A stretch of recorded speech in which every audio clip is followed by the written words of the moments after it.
ప్రియమైన ఆత్మీయులారా అందరికీ నమస్కారం. మీ అందరికీ గురు పూర్ణిమ పర్వదిన శుభాకాంక్షలు.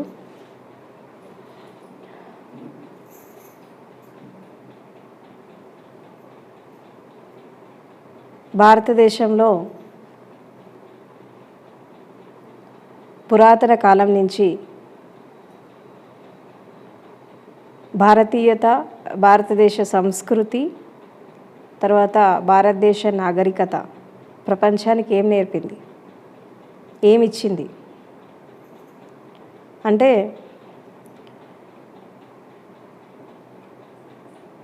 ఒక మనిషి జీవిత వికాసంలో, అంటే పుట్టినప్పటి నుంచి చనిపోయేదాకా జరుగుతున్నటువంటి జీవిత వికాసంలో ప్రతి అడుగడుగున ఎవరో ఒకళ్ళ మార్గదర్శకత్వం అనేది అవసరం.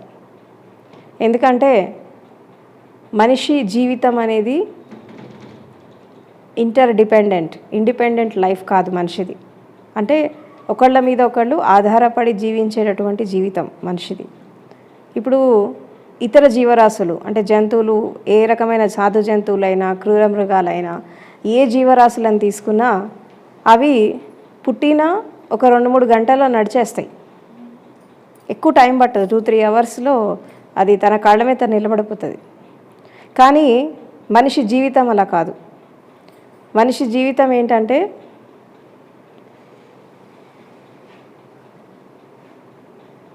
పుట్టినప్పుడు, తల్లి గర్భంలో ఉన్నప్పుడు తల్లి మీద ఆధారపడి జీవిస్తాడు. అంటే ఆహారం కోసం, శ్వాస కోసం, తర్వాత లోపల అభివృద్ధి కోసం, అంటే పిండం అనేది అభివృద్ధి జరగడానికి తల్లి మీద ఆధారపడి జీవిస్తాడు. తల్లి గర్భం నుంచి బయటికి వచ్చాక దాదాపు ఒక 5 సంవత్సరాల వరకు కుటుంబం మీద ఆధారపడతాడు. అంటే తల్లి, తండ్రి, అన్నదమ్ములు, అక్క చెల్లెళ్ళు, ఫ్యామిలీ మీద డిపెండ్ అవుతాడు. అంటే జీవితానికి కావాల్సినటువంటి 50% స్కిల్స్ అనేవి ఆ 5 ఏళ్లలోపే నేర్చుకుంటాడు పిల్లడు. చూడడం, మాట్లాడడం, నడవడిక, తర్వాత సంస్కారాలు, చైల్డ్హుడ్ డెసిషన్స్, తర్వాత శారీరక మానసికమైనటువంటి ప్రక్రియలు, ఇవన్నీ కూడా అంటే మాట్లాడడం, కమ్యూనికేట్ చేయడం, అంటే ప్రేమ, ద్వేషం, కోపం, కరుణ, మానవత్వం, ఇవన్నీ కూడా 5 సంవత్సరాల్లో నేర్చేసుకుంటాడు. ఇంకా తర్వాత నేర్చుకోవడానికి ఏం ఉండదు మనిషికి వాస్తవానికి. ఇవన్నీ కూడా దాని ఎక్స్టెన్షనే. మీరు 5 ఏళ్లలోపు బాల్యంలో ఉన్నప్పుడు మీరు ఏదైతే నేర్చుకున్నారో, ఇప్పుడు మీరున్న స్థితి ఏదైతే ఉందో ఇది దానికి ఎక్స్టెన్షన్. అంతకుమించి ఏం లేదు. అంతకుమించి జీవితం అంటే ఏమీ లేదు.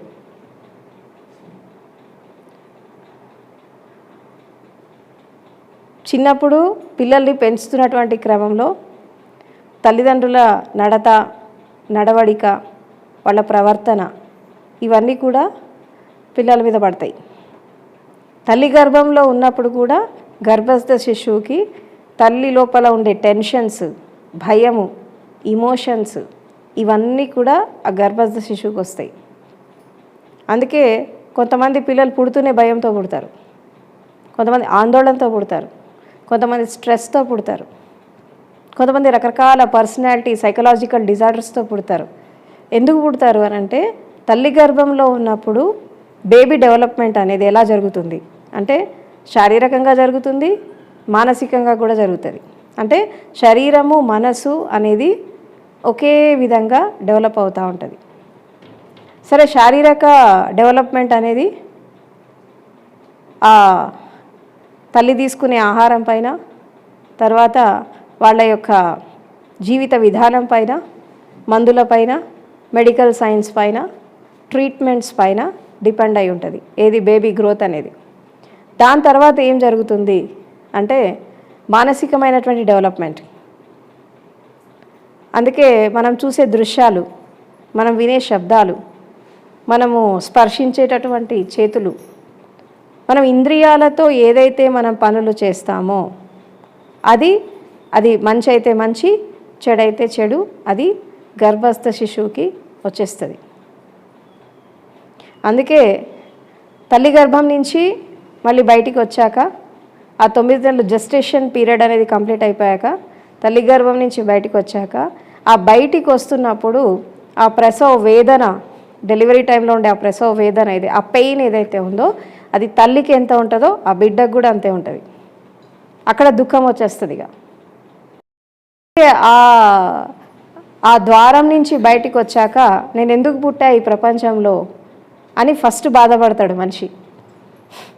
అందుకే బుద్ధుడు ఏమంటాడు, జాతిహి దుఃఖ అంటాడు. అంటే జన్మనే దుఃఖంతో మొదలవుతుంది.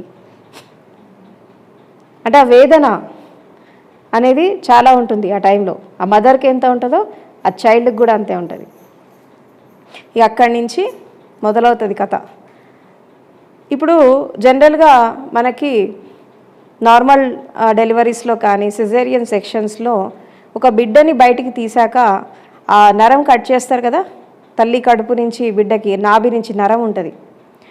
అయితే 8 నిమిషాల పాటు, అదే బిడ్డను బయటికి తీసాక 8 నిమిషాల పాటు దాన్ని కట్ చేయొద్దు. ఎందుకంటే ఆ లైఫ్ ఎనర్జీస్ పాస్ ఆన్ అవుతాయి 8 మినిట్స్ వరకు. బిడ్డ తల్లి నుంచి సపరేట్ అయినా ఆ నరం ద్వారా ఎనర్జీస్ పాస్ ఆన్ అవుతూ ఉంటాయి. అంటే తల్లి గర్భంలో ఉన్నటువంటి ఆ సురక్షితమైనటువంటి స్థితి ఏదైతే ఉందో అది బయటికి వచ్చాక ఉండదు. ఇక్కడ కొత్తగా కనబడుతుంది మొత్తం. అయితే ఆ కనెక్షన్ అంటే మళ్ళీ బిడ్డ బయట వాతావరణానికి అడ్జస్ట్ అవ్వడానికి, తల్లి గర్భం నుంచి ఆ వాతావరణాన్ని విడిచి దీంట్లో అడ్జస్ట్ అవ్వడానికి 8 నిమిషాలు పడుతుంది. అది 8 మినిట్స్ వరకు ఆ కనెక్షన్ తీసేయద్దు. కానీ ఏం చేస్తారు డాక్టర్స్, ఇమీడియట్గా కట్ చేస్తారు. 1 సెకండ్ కూడా ఉంచారు, కట్ చేస్తారు దాన్ని.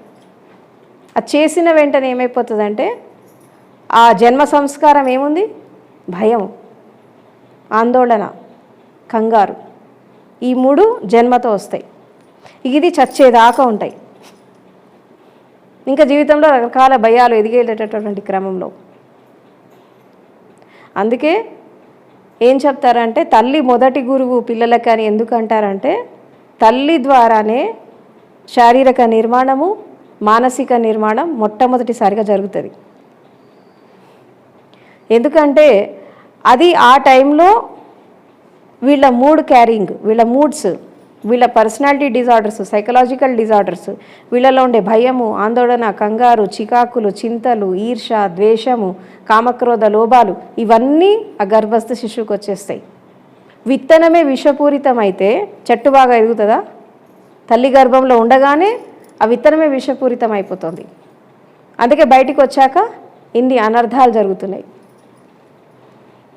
కాబట్టి తల్లి మొదటి గురువు అంటే ఎందుకు అంటారు తల్లి మొదటి గురువు అంటే తల్లి ద్వారానే ఊపిరి పోసుకొని, తల్లి ద్వారానే బయటికి వచ్చి, తల్లి ద్వారా జన్మ సంస్కారాన్ని తీసుకొని బయటికి వస్తాడు. కాబట్టి తల్లి మొదటి గురువు అయింది పిల్లలకి. కానీ తల్లి గురువులాగా ఉంటుందా ఇవాళ రేపు? వీళ్ళే అజ్ఞానంలో ఉన్నారు. వాళ్ళకేం జ్ఞానం నేర్పిస్తారు? అంటే ఒకప్పుడు పూర్వకాలంలో మనకి నార్మల్ డెలివరీస్ ఎక్కువ ఉండేవి, ఒకప్పుడు పురాతన కాలంలో.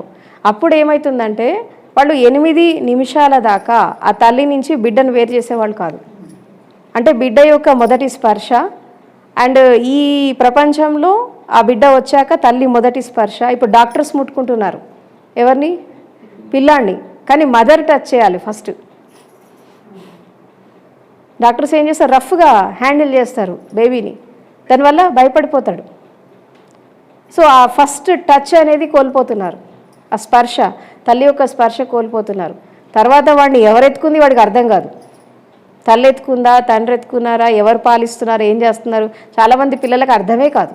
ఎందుకంటే మొదటి స్పర్శనే రాంగ్ టచ్, అది రైట్ టచ్ కాదు, రాంగ్ టచ్ అది.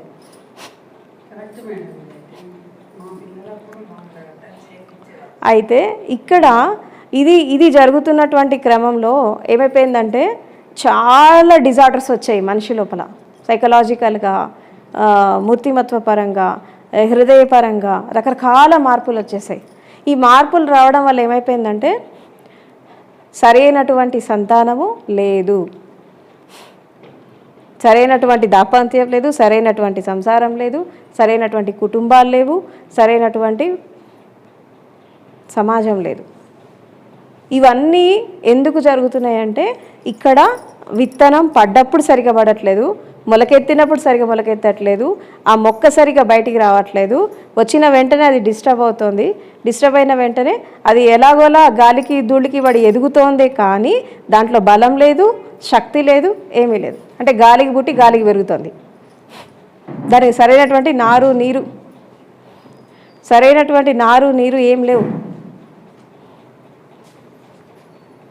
దానివల్ల ఏమైపోతుందంటే రకరకాల డిస్టర్బెన్సెస్ వస్తున్నాయి. కాబట్టి తల్లి మొదటి గురువు ఎప్పుడవుతుందంటే ఫస్ట్ తల్లికి జ్ఞానం ఉండాలి, అప్పుడు గురువు అవుతుంది, లేకుంటే కాదు. గురువు అవుతూ ఉండొచ్చు కానీ చెడు మార్గంలో అవుతుంది, మంచి మార్గంలో కాదు. పిల్లలకి తండ్రి ఒక పిల్లాడు పుట్టడానికి తండ్రి బీజం వేస్తే తల్లి భూమి అంటే ప్రకృతిలాగా అన్నట్టు, ప్రకృతిలాగా తల్లి అంత ఓర్పు అంత సహనము ఆ మదర్కు ఉంటేనే ఆ పిల్లల్ని బాగా పెంచగలుగుతుంది, లేకుంటే పెంచలేదు. ఇప్పుడు పెంచడం నువ్వు పెంచవు, ప్రకృతి సిద్ధంగా వాడు వయసు వచ్చినప్పుడు వాడు పెరుగుతూ ఉంటాడు. కానీ శారీరక ఎదుగుదల కంప్లీట్ డెవలప్మెంట్ కాదు కదా, మానసిక ఎదుగుదల జరగాలి, హృదయ వికాసం జరగాలి, శక్తి వికాసం జరగాలి, జీవిత వికాసం జరగాలి, వాడు జీవితాన్ని పరిపూర్ణంగా జీవించాలి, నెగిటివిటీస్ లేకుండా బతకాలి, ప్రేమ కరుణ జాలి దయ మానవత్వం ఈ క్వాలిటీస్ అన్నీ రావాలి వాళ్ళ లోపల. అంటే ఎప్పుడైనా కానీ పిల్లల్ని జంతువులను కన్నట్టు మనుషులు పిల్లల్ని కనద్దు. కన్నారు అంటే ఆ పెంచే రెస్పాన్సిబిలిటీ కరెక్ట్గా తీసుకునేటట్టయితేనే కనాలి, లేకుంటే కనద్దు పిల్లల్ని.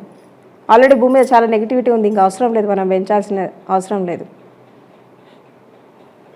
కాబట్టి తల్లి తండ్రి మొదటి గురువు ఎప్పుడవుతాడు అంటే తల్లి ఎప్పుడైతే జన్మ సంస్కారం అనేది కరెక్ట్గా ఒక పిల్లాడికి ఇస్తుందో ఆ స్పర్శ కానీ ఆ ప్రేమ కానీ ఆ లాలింపు కానీ తర్వాత ఆ పాలు పట్టించేటప్పుడైనా అన్నం తినిపించేటప్పుడైనా ఆమె చెప్పే కథలు నీతి కథలు ఆమె మాటలు ఇవన్నీ కూడా ఆ 5 ఏళ్ల వరకు పిల్లల మైండ్ సెట్ మీద ఉంటాయి. ఇక తండ్రి అనేవాడు ఏం చేస్తాడు, నడక నేర్పిస్తాడు, నడవడిక నేర్పిస్తాడు, సమాజంలో ఎలా ఉండాలో చెప్తాడు. అది కూడా ఎప్పుడు చెప్తాడు, వాళ్ళు కరెక్ట్గా ఉంటే చెప్తారు, లేకుంటే చెప్పరు. కాబట్టి తల్లి తండ్రి మొదటి గురువు వాస్తవమే, కానీ ఆ రెస్పాన్సిబిలిటీ ఎవరు ఫుల్ఫిల్ చేయట్లేదు. అసలు తల్లిదండ్రి వాళ్ళ బాధ్యత సరిగ్గా నిర్వర్తిస్తే ఒక పిల్లాడికి గురువుల అవసరం రానే రాదు, ఆటోమేటిక్గా వాళ్ళు జ్ఞానాన్ని అందుకుంటారు. పూర్వకాలంలో ఎంతోమంది గురువులు లేకుండానే జ్ఞానోదయాన్ని పొందారు. ఎట్లా పొందారు? తల్లిదండ్రి గురువై వాళ్ళకి అన్నీ నేర్పించేవాళ్ళు. నాట్ ఓన్లీ భౌతిక జీవితమే కాదు, ఆధ్యాత్మిక కూడా అందించేవాళ్ళు. అంటే గురువులు ఎట్లా కేవలం శారీరక మానసిక వికాసం కాదు, ఆత్మ వికాసానికి కూడా తల్లిదండ్రి ప్రోత్సహించేవాళ్ళు పిల్లల్ని. అంటే వాళ్ళే గురువులు అయిపోయేవాళ్ళు, ఇక బయట గురువుల దగ్గర పోవాల్సిన అవసరం వచ్చేది కాదు. అంటే అంత ఫుల్ ఫ్లెడ్జ్గా ఉండేది ఒకప్పుడు గృహస్థు ధర్మం కానీ దాంపత్య జీవితం కానీ ఇవన్నీ చాలా పర్ఫెక్ట్గా ఉండేవి భారతదేశంలో. ఇది నేర్పింది ప్రపంచానికి భారతదేశం. కానీ రాను రాను ఏమైపోయింది, సమాజాభివృద్ధి క్రమంలో మనకి రకరకాల మార్పులు వచ్చాయి. తర్వాత పేరెంటింగ్ తగ్గిపోయింది, తర్వాత పిల్లల కేరింగ్ కన్సర్న్ పట్టించుకోవడం, ఈ హడావిడి జీవితం ఉరుకుల పరుగుల జీవితం వీటన్నిటి వల్ల ఏమైపోయింది, తల్లిదండ్రులకి పిల్లలు దూరం అయ్యారు, పిల్లలకి తల్లిదండ్రి దూరం అయ్యారు. అందుకే పిల్లలు ఎప్పుడైతే పరిపూర్ణమైనటువంటి ఒక స్థితిని అందుకోవడానికి అంటే విద్యాబుద్ధులు అయితేనేమి ఆధ్యాత్మికమైతేనేమి భౌతిక జీవితం అయితేనేమి ఒకప్పుడు తల్లిదండ్రి సర్వగుణ సంపన్నులాగా ఉండేవాళ్ళు. సర్వగుణ సంపన్నులు అంటే తెలుసా మీకు? సర్వగుణ సంపన్నులు అంటే ఎవరిని అంటారంటే విద్య, బుద్ధి, జ్ఞానము, విజ్ఞానము, శాస్త్రీయత, పాండిత్యం, కళలు వీటన్నిటిలో సర్వగుణాలు కలిగి ఉండేవాళ్ళు స్త్రీ పురుషులు ఒకప్పుడు. అప్పుడు ఈ కళలు నేర్చుకోవడానికి ఇక్కడ, ఆ కళలు నేర్చుకోవడానికి ఇక్కడ, ఈ సాధన చేయడానికి అక్కడ వీళ్ళు వెళ్ళాల్సిన అవసరం వచ్చేది కాదు. ఎందుకంటే తల్లిదండ్రే అన్నీ నేర్పించేవాళ్ళు వాళ్ళకి. ఏమంటారు వాళ్ళని? సర్వగుణ సంపన్నులు అనేవాళ్ళు. ఒకప్పుడు అట్లా ఉండేవాళ్ళు. అందుకే తల్లిదండ్రి గురువు అలా కాలేరు కాబట్టే, అందరు అలా కాలేరు కాబట్టి అప్పుడు బడికి పంపించేవాళ్ళు. అందరు అలా లేనప్పుడు ఏం చేసేవాళ్ళు? ఒక స్కూల్కి పంపించేవాళ్ళు. అప్పుడు ఆ కాలంలో గురుకులాలు ఉండేవి, ఈ కాలంలో స్కూల్స్ ఉన్నాయి. ఆ గురుకులాలకు వెళ్ళినప్పుడు కూడా అక్కడ రకరకాల గురువులు ఉండేవాళ్ళు. అంటే ఒక గురుకులంలో ఇప్పుడు అన్ని సబ్జెక్ట్స్ ఉంటాయి కదా మనకి. స్కూల్లో అన్ని సబ్జెక్ట్స్, సైన్స్ ఉంటుంది, మ్యాథ్స్ ఉంటుంది, తర్వాత ఆర్ట్స్ ఉంటాయి, ఎకనామిక్స్ ఉంటుంది, అన్నీ ఉంటాయి. అట్లాగే ఆ కాలంలో కూడా విద్య నేర్పించే గురువు వేరు, అవునా? కళలు నేర్పించే గురువులు వేరు, తర్వాత శారీరక మానసిక దృఢత్వాన్ని పెంచేటటువంటి గురువులు వేరు, తర్వాత బుద్ధి వికాసం చేసే గురువులు వేరు, తర్వాత లాస్ట్కి జ్ఞానాన్ని అందించే గురువులు వేరు. ఇన్ని రకాలుగా ఒకే చోట ఉండేవాళ్ళు. దాన్ని అందుకే ఏమనంటే గురుకులం. అంటే గురువులంతా ఒకే చోట చేరి ఒక కులం లాగా, ఒక కులం అంటే అక్కడ ఏంటంటే ఇప్పుడు అనుకుంటున్న కులం కాదు. కులం అంటే సంఘటితంగా ఉండడం, ఒక కమ్యూన్గా ఉండడం, ఒక కమ్యూనిటీలో ఉండడం అన్నట్టు. అందుకే దాన్ని గురువుల కులం అన్నారు. గురుకులం ఎక్కడి నుంచి వచ్చింది? గురువుల కులం అంటే అన్ని రకాల గురువులు ఒకే చోట ఉండేవాళ్ళు, అందుకే దాన్ని గురుకులం అనేవాళ్ళు. అట్లా ఒక పిల్లాడు అలాంటి ప్లేస్కి వెళ్ళినప్పుడు వాడు అన్ని రకాల విద్యలు నేర్చుకొని ఒక మంచి బుద్ధిశాలిలాగా, ఒక మంచి జ్ఞానిలాగా, ఒక మంచి మేధావిలాగా బయటికి వచ్చేవాడు.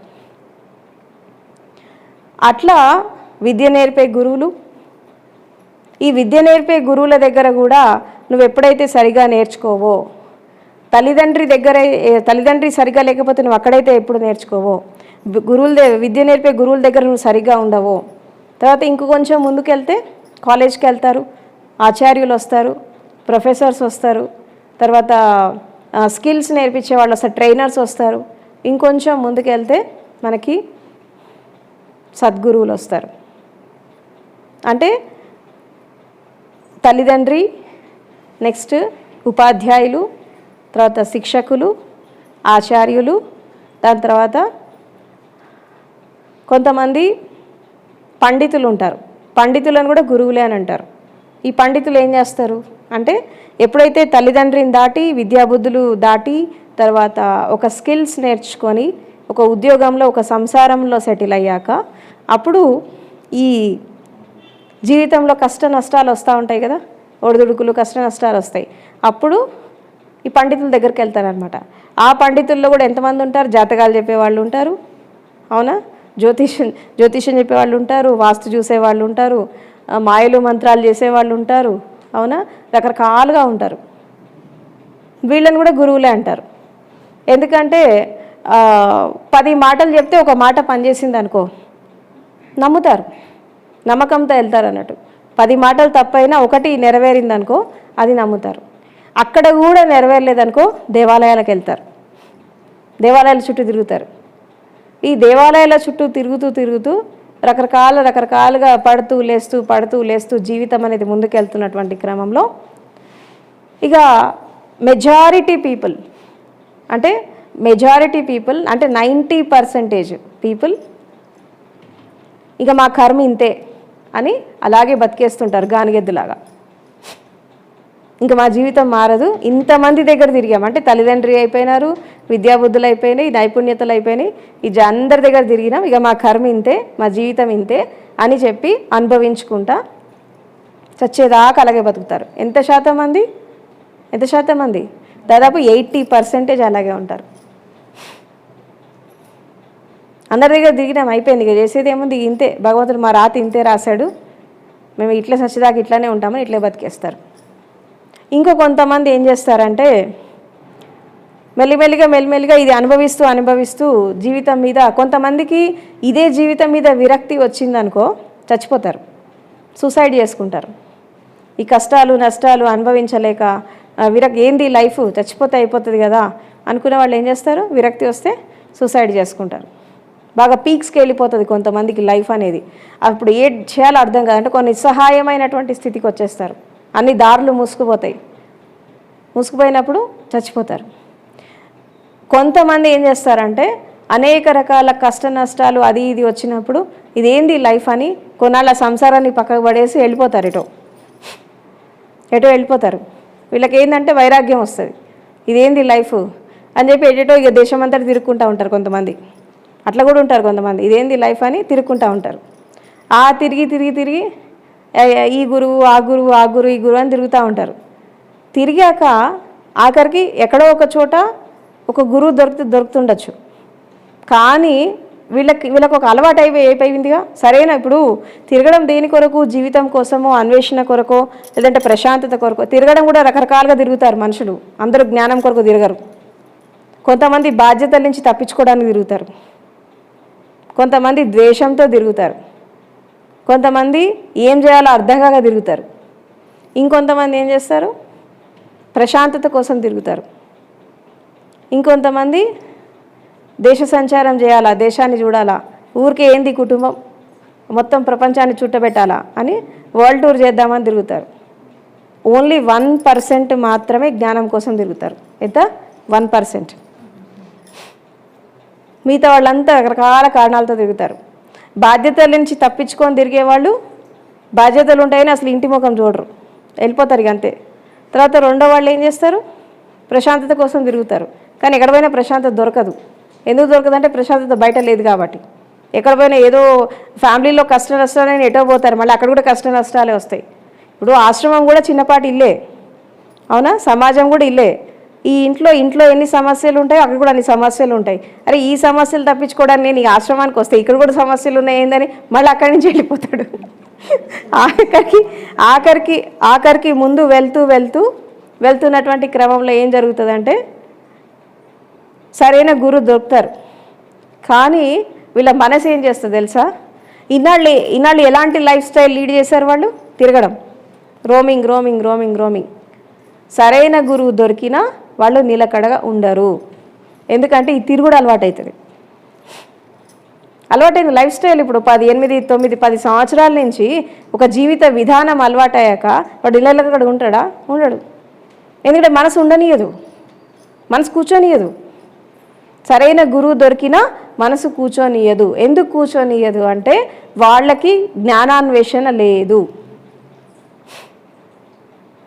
విరక్తితో తిరిగారు, బాధ్యత నుంచి తప్పించుకోవడానికి తిరిగారు, రకరకాల సమస్యలతో తిరిగారు, ప్రశాంతత కోసం తిరిగారు. ఎక్కడ పోయినా ఏది దొరకలేదని చెప్పి ఈ తిరుగుడు అలవాటైంది కదా. ఇక తిరుగుకుంటూనే ఉంటారు. మళ్ళీ ప్రశాంతంగా ఒక చోట కూర్చోలేరు. ఎందుకంటే వాళ్ళకి తిరిగితేనే ప్రశాంతత, కూర్చుంటే ప్రశాంతత కాదు. అందుకే ఒక గురువు దగ్గర స్టిక్ గారు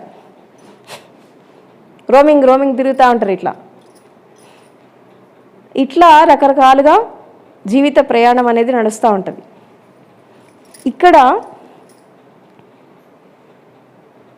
మనిషి పుట్టినప్పటి నుంచి చనిపోయేదాకా ఇన్ని రకాల ఫేసెస్ ఆఫ్ లైఫ్ చూస్తాడు. పుట్టుక, పెరుగుదల, యవ్వనము, కౌమారము, తర్వాత మధ్య వయసు, నెక్స్ట్ సంసారము, ఆఖరికి రకరకాల బాధలు, భవరోగాలు, ఆఖరికి వృద్ధాప్యం, లాస్ట్ మరణం. ఇవన్నీ ఫేసెస్ ఆఫ్ లైఫ్ థీరీస్ ప్రకారము 28 సంవత్సరాల లోపు ఎవరైతే మారరో వాళ్ళ లోపల మార్పు రావడం చాలా కష్టం. 28 ఇయర్స్ వరకు లైఫ్ అనేది ఒక ట్రాక్ మీద పడలేదనుకో, తర్వాత పడడం చాలా కష్టం. అది భౌతిక ప్రపంచమైనా ఆధ్యాత్మికమైన ఏదైనా కానీ ఒక ట్రాక్లో పడడం చాలా కష్టం. పడదా అంటే పడుతుంది. దానికి ఒక బలమైన గురువు దొరకాలి. తర్వాత ఎవరైతే ఆ ట్రాక్లో నడుస్తున్నారో వాళ్ళకి సంకల్ప బలం రావాలి. ఏంటి అంటే నా జీవితం ఇలా ఉండద్దు, నేను ఇలా ఉండద్దు, మారాలి, నన్ను నేను మార్చుకోవాలి, నా స్వయాన్ని నేను తెలుసుకోవాలి అని వాళ్ళకి ఎప్పుడైతే అనిపిస్తుందో అక్కడ సరైనటువంటి సంకల్ప బలంతో మారుతారు. బలమైన గురువు దొరికినా, జ్ఞాని అయిన గురువు దొరికినా మనుషుల లోపల ఎందుకు మార్పు రావట్లేదు అంటే వాళ్ళకి సంకల్ప బలం లేదు. అసలు వాళ్ళ జీవితాన్ని మార్చుకోవాలి అనేటటువంటి ఆ తపన లేదు వాళ్ళకి. ఎందుకంటే ఇన్నాళ్ళు ఒక లైఫ్ స్టైల్ అలవాటైపోయింది, వాళ్ళకి ఒక జీవిత విధానం అలవాటైపోయింది. దాని నుంచి బయటపడడానికి నానా సాగు వస్తున్నారు ఒక్కొక్కళ్ళు. ఎందుకు చచ్చిపోతున్నారు క్షణక్షణం అంటే గతాన్ని వదిలిపెట్టలేక, ఉన్నదాన్ని యాక్సెప్ట్ చేయలేక, భవిష్యత్తు మీద భయంతో క్షణక్షణం చస్తూ బతుకుతున్నారు. ఆధ్యాత్మికంలో ఉండేవాళ్ళు అలాగే ఉన్నారు, భౌతిక ప్రపంచంలో ఉండేవాళ్ళు కూడా అలాగే ఉన్నారు. There is no difference between, ఇద్దరి మధ్యలో ఏం తేడా లేదు. ఎందుకు మార్పు రావట్లేదు? మనిషి లోపల ఎందుకు మార్పు రావట్లేదు? ఎందుకు మారలేకపోతున్నారు అంటే దానికి రకరకాల కారణాలు ఉంటాయి. కొన్ని శారీరక కారణాలు ఉంటాయి, కొన్ని మానసికమైన కారణాలు ఉంటాయి, కొన్ని ఇంద్రియాల పరిధిలో ఉంటాయి, కొన్ని శక్తి స్వరూపంలో కొన్ని ఉంటాయి, కొన్ని భవరోగాలు ఉంటాయి, కొన్ని జన్మ సంస్కారాలు ఉంటాయి. వీటి వల్ల మనిషి లోపల మార్పు అనేది రావట్లేదు. ఇక ఈ గురువులని వెతుక్కుంటూ పోతున్నటువంటి క్రమంలో కూడా రకరకాల గురువులు ఎదురవుతారు. అవునా? రకరకాల గురువులు ఎట్లుంటారు? ఒక్కొక్కళ్ళు కొంత దూరం తీసుకెళ్తారు, వదిలేస్తారు. కొంతమంది కొంత దూరం తీసుకెళ్తారు, వదిలేస్తారు. ఇంకొంతమంది ఇంకో దూరం తీసుకెళ్ళి వదిలేస్తారు. కానీ పరిపూర్ణమైనటువంటి జ్ఞానాన్ని అందించే గురువులు చాలా తక్కువ ఉన్నారు. చెప్పనా మీకు ఎంతమంది ఉన్నారో? మొత్తం ప్రపంచవ్యాప్తంగా మీకు పరిపూర్ణ జ్ఞానాన్ని అందించే గురువులు 5గురే ఉన్నారు. 5గురే ఉన్నారు. ప్రజెంట్ సిచ్యుయేషన్లో చెప్తున్నాను నేను మీకు. 5, 6 సంస్థలు ఉంటాయి అంతే. మిగతా వాళ్ళంతా సగం సగం. ఆ 5, 6 సంస్థల్లో కూడా మళ్ళీ ఫిల్టర్ చేస్తే మీకు డైరెక్ట్గా ఫేస్ టు ఫేస్ చెప్పేవాళ్ళు అందులో చాలా తక్కువ మంది, ఒక 10 మంది 20 మంది దొరుకుతారు అంతే. వాళ్ళని మీరు జల్లెడేసి పట్టాలా ఇంత పెద్ద ప్రపంచంలో? దొరుకుతారా మీకు? అది సాధ్యమా ఒక మనిషికి పట్టుకోవడం? ఎందుకంటే జ్ఞానం అందరూ అందిస్తారు, సాధన అందరూ చేపిస్తారు, కానీ అంతిమ లక్ష్యం వరకు తీసుకెళ్లే వాళ్ళు ఎవరు అనేది ఒక పెద్ద క్వశ్చన్ మార్క్. జీవితం చరమాంకం వరకు ఎవరు తీసుకెళ్తారు మిమ్మల్ని? అది పెద్ద క్వశ్చన్ మార్క్. ఎందుకంటే నేను కూడా తిరిగిన చాలామంది గురువుల దగ్గర చూసినా, నేను ఎట్లా ఉంటారు గురువులు అనేది నాకు తెలుసు. అతి తక్కువ మంది, అంటే నా అన్వేషణ ప్రకారం చెప్తున్నా, చాలా తక్కువ మంది ఉన్నారు. ఆ తక్కువ మందిలో కూడా 4% మీకు దొరకరు. అసలు 4% మీకు దొరకరు. ఎందుకంటే వాళ్ళు ప్రపంచంలో ఉండరు కాబట్టి. 1% ఉన్నా మీరు వాళ్ళని వెతికి పట్టుకోలేరు. ఎంతో సంకల్ప బలము, ఎంతో అన్వేషణ ఉంటే తప్పించి మీకు వాళ్ళు దొరకరు. ఇట్లా రకరకాల మార్గాలలో జీవిత అన్వేషణ జరుగుతున్నటువంటి క్రమంలో గురువులు, ఈ గురువు కాకపోతే ఆ గురువు ఈ గురువు అని అన్వేషణ సాగుతూ ఉంటుంది. సాగుతున్నటువంటి క్రమంలో ఇప్పుడే కాదు, జన్మలా జరుగుతుంది. ఇక్కడే కాదు, ఈ జన్మతో ఎండ్ అవ్వదు జర్నీ. ఇంకా రకరకాల లైఫ్స్లో జరుగుతూ ఉంటుంది. ఇక్కడ ఎండ్ కాకపోతే మళ్ళీ నెక్స్ట్ లైఫ్లో చేయవలసిందే. రెస్ట్ లేదు మనిషికి. జ్ఞానోదయం వచ్చే వరకు మీకు తెలిసినా తెలియకపోయినా, మీరు నమ్మినా నమ్మకపోయినా, మీకు ఎన్లైటన్మెంట్ వచ్చేంత వరకు మీకు లైఫ్స్ ఉంటాయి. ఎన్లైటన్మెంట్ వచ్చేంత వరకు మీకు రెస్ట్ లేదు. ఎన్లైటన్మెంట్ వచ్చేంత వరకు మీ బాధలకి, మీ దుఃఖాలకి విముక్తి లేదు. ఇప్పుడు మీకు తెలీదు, రేపు మరణం టైంలో తెలుస్తుంది, చనిపోయేటప్పుడు తెలుస్తుంది. జీవితం చేతిలో ఉన్నప్పుడు దాని విలువ తెలియదు. రేపు జారిపోతూ ఉంటే అప్పుడు మొత్తుకుంటారు. ఇక జారిపోతుంటే తెలుస్తుంది. ఏదైనా జారిపోయినప్పుడే దాని విలువ తెలుస్తుంది, చేతిలో ఉన్నంతసేపు తెలీదు. అందుకే సమయము పోనీయక సద్వినియోగం చేసుకొని అజ్ఞానుల వలె కాక జ్ఞానుల్లాగా నడుచుకోవాలి.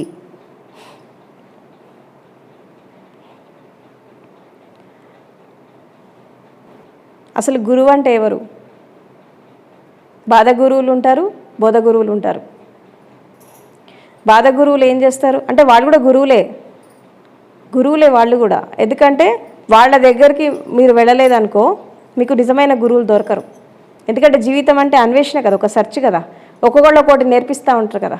మంచి వాళ్ళు మంచి నేర్పిస్తారు, చెడ్డవాళ్ళు చెడు నేర్పిస్తారు. ఆ పని చెడు అని నీకు ఎట్లా తెలుస్తుంది? బాధ గురువుల దగ్గర పోతే తెలుస్తుంది, లేకుంటే అర్థం కాదు నీకు. అదే మంచి అనుకుంటా చేసుకుంటా పోతావు. కానీ వాళ్ళ దగ్గరికి వెళ్ళినప్పుడు ఓ దిస్ ఈజ్ రాంగ్. జీవితంలో అన్ని అనుభవాలే కదా, జీవితంలో ప్రతిదీ ఎక్స్పీరియన్సే. మంచైన అనుభవమే, చెడైన అనుభవమే. ఈ అనుభవానికి వెళ్తున్నటువంటి క్రమంలో ఈ రకరకాల పైకి కింద పడుతూ లేస్తూ నడక ఒకటేసారి నేర్చుకున్నారా మీరు? గోడలు పట్టుకొని నడిచారు, ఫస్ట్ పాకారు, ఎన్నోసార్లు దెబ్బలు తిన్నారు కింద పడి, ఎన్నోసార్లు ఏడ్చారు, మొత్తుకున్నారు. ఇదంతా అయ్యాకనే మీరు నడక నేర్చుకున్నారు చిన్నప్పుడు. అదేవిధంగా జీవితంలో ఎన్నిసార్లు కింద పడి లేచారు? జీవితపు నడకలు నేర్చుకోవడానికి 40 ఏళ్ళు వచ్చినా ఇంకా జీవితం సరిగ్గా కాలే, ఇంకా కుంటుతూనే నడుస్తున్నారు, పరిగెత్తట్లా. 40 ఏళ్ళు వచ్చినా 50 ఏళ్ళు వచ్చినా ఇంకా దేక్కుంటా పాక్కుంటా నడుస్తున్నారు, కానీ ఇంకా ఫ్లో రాలేదు లైఫ్లో. ఇంకా మీకు జీవితంలో ఆ పరుగు రాలేదు, ఇంకా ఆ ఎన్హాన్స్మెంట్ రాలేదు. ఇట్లా నేర్చుకుంటున్నటువంటి క్రమంలో రకరకాల స్థితులని దాటి ఒక సద్గురువు దగ్గరకు వస్తారు లాస్ట్లో. సద్గురువు ఎవరు అంటే, మనం మార్నింగ్ ఆ ప్రేయర్లో చూసుకున్నాం కదా, అఖండ మండలాకారం వ్యాప్తం ఏన చరాచరం తత్పదం దర్శితం ఏన తస్మై శ్రీ గురవే నమః. అంటే అఖండ మండలాల్లో సమస్త లోకాల్లో అణువణువు దర్శించేటటువంటి దైవ స్వరూపం ఎవరైతే ఉన్నారో వాళ్ళు సద్గురువు. ఇదొక మీనింగ్ దానికి. ఇంకోటి ఏంటంటే, ఆకాశతత్వంలో, చరాచర జగత్తులో, తర్వాత నిత్యము అనిత్యము, చలనము అచలము, తర్వాత కదిలేవి కదలనివి, అన్నిట్లో శక్తి స్వరూపమై నిలిచినటువంటి గురువుని సద్గురువు అని అంటారు.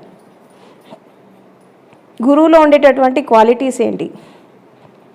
నిజమైన గురువులో ఉండే క్వాలిటీస్ ఏంటి అంటే, వాళ్ళ లోపల 3 క్వాలిటీస్ ఉంటాయి. ఒకటి సత్యం ఉంటుంది, ధర్మం ఉంటుంది, తర్వాత శీలం ఉంటుంది, దాని తర్వాత ప్రజ్ఞ ఉంటుంది. అంటే వాళ్ళు ఏది మాట్లాడితే అదొక వేదం అయిపోతుంది, వాళ్ళు ఏది చెప్పినా అదొక మంత్రం అయిపోతుంది, వాళ్ళు ఎక్కడ అడుగు పెడితే అక్కడ ఒక పుణ్యక్షేత్రం వచ్చేస్తుంది. తర్వాత వాళ్ళు ఏది తలుచుకుంటే అది జరిగిపోతుంది. ఎందుకంటే వాస్తవానికి సద్గురువులు అంటే పరమ గురువులు ఉంటారు. సద్గురువులు అంటే జీవించి ఉన్నవాళ్ళు, శరీరంలో ఉన్నవాళ్ళు.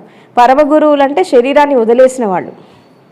శరీరాన్ని వదిలేసిన వాళ్ళందరినీ ఏమంటారు? పరమ గురువులు అంటారు. ఎందుకంటే వాళ్ళు పరమపద సోపాన యాత్రకు వెళ్ళిపోతారు. అంటే ఈ జీవిత యాత్ర ముగించుకొని మహాజీవన యాత్రకి వెళ్ళిపోతారు కాబట్టి వాళ్ళని పరమ గురువులు అంటారు. ఈ జీవిత యాత్ర చేస్తూ ధర్మాన్ని, సత్యాన్ని, జ్ఞానాన్ని బోధిస్తున్న గురువులను ఏమంటారు? సద్గురువులు అంటారు. అంటే సజ్జనులు సాంగత్యంలో ఉంటూ సత్యాన్వేషణ చేపిస్తూ, తర్వాత సాధు సాంగత్యంలో ఉంటూ సాధు లక్షణాలతో ఎవరైతే ఉంటారో వాళ్ళని సద్గురువులు అని అంటారు. గురువులో ఉండేటటువంటి క్వాలిటీస్ ఏంటి? సో గురువు దగ్గరికి వెళ్ళాక ఇక్కడ 3 రకాలైనటువంటి మనుషులు ఉంటారు. గురువు దగ్గర కూడా 3 రకాల మనుషులు ఉంటారు ఇక్కడ. ఒకటి సాధకులు ఉంటారు, 2 శ్రమణులు ఉంటారు, 3 వాళ్ళు శిష్యులు ఉంటారు. ఎవరుంటారు? సాధకులు, శ్రమణులు, శిష్యులు 3 ఉంటారు. కొంతమంది ఉపాసకులు ఉంటారు. ఉపాసకులు అంటే తెలుసు కదా, బోధించేవాళ్ళు కాదు, ఉపాసకులు ఉంటారు. తర్వాత 5వ రకం ఎట్లా ఉంటారంటే, వాళ్ళకి పేరు ఊరు ఏముండదు, ఆయారం గయారం వస్తారు పోతుంటారు, వాళ్ళకి పేరు ఊరు ఏముండదు. ఇవాళ ఇక్కడ ఉంటారు, రేపు ఎక్కడో ఉంటారు. They don't have any existence. అంటే గాలివాటం లాగా వస్తూ ఉంటారు, పోతూ ఉంటారు. ఈ టైప్ ఆఫ్ సెక్ట్ చాలామంది ఉంటారు గురువుల దగ్గర. అయితే ఒక గురువు దగ్గర మనం స్టార్టింగ్లో వెళ్ళినప్పుడు మనము దేనికోసం వెళ్తున్నామో అక్కడికి వెళ్ళాక కూడా మనం అలాగే ఉంటాం. ఏదైతే కోరుకొని వెళ్తున్నామో దానికి తగ్గట్టుగానే మన జీవిత విధానం ఉంటుంది. అది ఎవరికి వాళ్ళు చెక్ చేసుకోవాలి. మీరు దేనికోసం వెళ్తున్నారు అనేది సెల్ఫ్ చెక్ చేసుకోవాలా, ఒకటి. అండ్ రెండవది, పూర్వకాలంలో సాధన నేర్పించేటటువంటి క్రమంలో చాలా కఠినమైన పద్ధతులు పాటించేవాళ్ళు గురువులు. అర్హత ఉన్నవాళ్ళకే ఆణిముత్య లాంటి సూత్రాలు ఇచ్చేవాళ్ళు. అర్హత లేని వాళ్ళకి గొడ్డు చాకరీ చేయించేవాళ్ళు ఆశ్రమాల్లో. It's true. అని గమనించేవాళ్ళు. వాడి నడత, నడవడిక, వాడి క్యారెక్టర్, శీలము, వాడి ప్రవర్తన, వాడు చేసే పని, వాడి కర్మ, ప్రతిదీ గమనించి వాడికి అర్హత వచ్చింది, ఇప్పుడు నేను చెప్పచ్చు వీళ్ళకి అని ఆ గురువు ఫీల్ అయితే అప్పుడు చెవులు దగ్గర పిలిచి చెవులో ఏదో ఊదేవాడు అన్నట్టు. లేకపోతే వాడు జీవితాంతం అట్లే సేవలో ఉండిపోయేవాడు. జీవితాంతం అలా ఉండిపోయేవాడు. అర్థం కాకపోతే మళ్ళీ పని చేపిస్తారు, ఏముంది, మళ్ళీ వెనక్కి పంపిస్తారు బ్యాక్ టు పెవిలియన్, మళ్ళీ ఆశ్రమాలు సేవలు చేపిస్తారు. రాధాస్వామి సత్సంగంలో మీరు రకరకాల మార్గాల్లో పోతున్నప్పుడు 35-40 సంవత్సరాలు సాధన చేపిస్తారు. చేపిస్తే ఏమవుతుంది, వాడు ఉంటే ఉంటాడు, పోతే పోతాడు. అన్నీ చూసేవాళ్ళు, ప్రతిదీ చెక్ చేసేవాళ్ళు. సీక్రెట్స్ అన్నీ ఓపెన్గా షేర్ చేయరు, ఎవరు చేయరు, ఇంతవరకు ఎవరు చేయలేదు. ఇంతకు నా గురువులు నాకు షేర్ చేయలేదు, నా గురువులే నాకు షేర్ చేయలేదు కొన్ని విషయాలు. కోర్స్ నేను వాళ్ళని అడగలేదు అనుకో, నేను అడగలేదు, అయినా వాళ్ళు కరుణతోనో కంపాషన్తోనో తను ఇంత సాధన చేస్తుంది, మన దగ్గర పిలిచి మనం ఏదైనా చెప్పాలి అని ఇంతవరకు మా గురువులే చెప్పలేదు. మనకెందుకు వచ్చింది రిస్క్ అని వాళ్ళ ప్లేస్లో వాళ్ళు ఉన్నారు. పర్సనల్ కేర్ ఇచ్చి నాకేం నేర్పలా, అందరితో పాటే నేర్చుకున్నా నేను. కాకపోతే నాకుండే తపన నాకు ఎక్కువ ఉంది కాబట్టి, నాకు దాహం ఎక్కువ ఉంది కాబట్టి నేను ఎక్కువ తీసుకున్నా. వాళ్ళు ఇవ్వకపోయినా నేను తీసుకున్నా. ఎందుకంటే నా మౌనంలో, నా సాధనలో, లేకపోతే నా సమాధిలో, నా ధ్యానంలో నేను తీసుకున్నది, వాళ్ళు ఇచ్చింది కాదు. అట్లానే నేను లాక్కున్నాను అనుకోకండి, ఏం లాక్కోలేదు, అది సహజంగా వచ్చింది. వాళ్ళు ఇవ్వలేదు, నేను తీసుకోలేదు, అది న్యాచురల్గా వచ్చింది నాకు. ఎందుకు వచ్చిందంటే నేను ఆ న్యాచురల్గా రావడానికి నన్ను ప్రిపేర్ చేసుకున్నాను. నేను గురువులు కొంతకాలమే, ప్రకృతి యూనివర్సే శాశ్వతం. భౌతిక గురువులు కొంతకాలమే హెల్ప్ చేస్తారు, తర్వాత యూనివర్స్. మీకు ఆత్మజ్ఞానం రావాలన్నా, మీకు బ్రహ్మజ్ఞానం రావాలన్నా, మీరు సరైన మార్గంలో ప్రవేశించాలన్నా అంత యూనివర్సే చూసుకుంటుంది. ఇప్పుడు నా దగ్గర సాధన దాదాపు 100-200 మంది చేశారు ప్రోగ్రామ్స్, చాలామంది చేశారు. ఈ 5 సంవత్సరాల్లో కొన్ని వేల మంది నా జ్ఞానాన్ని అందుకున్నారు, కొన్ని లక్షల మంది నా టీవీలో చూశారు. కానీ ఎంతమంది ఈరోజు ఇక్కడ ఉన్నారు అని చూస్తే వేళ్ల మీద లెక్క పెట్టచ్చు. మరి అందరూ ఎందుకు రాలేదు? మళ్ళీ ఫోన్ చేసినప్పుడల్లా చాలా ప్రేమ కురిపిస్తారు. మేడం మీ స్పీచెస్ అంటే మాకు చాలా ఇష్టం, మీరంటే మాకు చాలా లవ్, ఎఫెక్షన్, ఎక్కడ లేని ప్రేమ కురిపిస్తారు. కానీ సాధన చేయరు, నేర్చుకోరు వచ్చి. ఎందుకంటే వాళ్ళు అంతవరకే పరిమితం. వాళ్ళు విని ఎంజాయ్ చేస్తున్నారు. కొంతమంది విని ఎంజాయ్ చేస్తారు, కొంతమంది చూసి ఎంజాయ్ చేస్తారు, అవునా? కొంతమంది సాధన చేసి ఎంజాయ్ చేస్తారు, కొంతమంది అనుభవించి ఎంజాయ్ చేస్తారు. వీటన్నిటిలో ఏది ముఖ్యం? అనుభవమే ఇంపార్టెంట్ కదా. చూస్తే ఎంతకాలం చూస్తావు, వింటే ఎంతకాలం వింటావు? సాధన చేస్తే సచ్చిదాకా సాధన చేస్తుడేనా? ఇక అనుభవం వద్దా, ఇక ఎక్స్పీరియన్స్ వద్దా?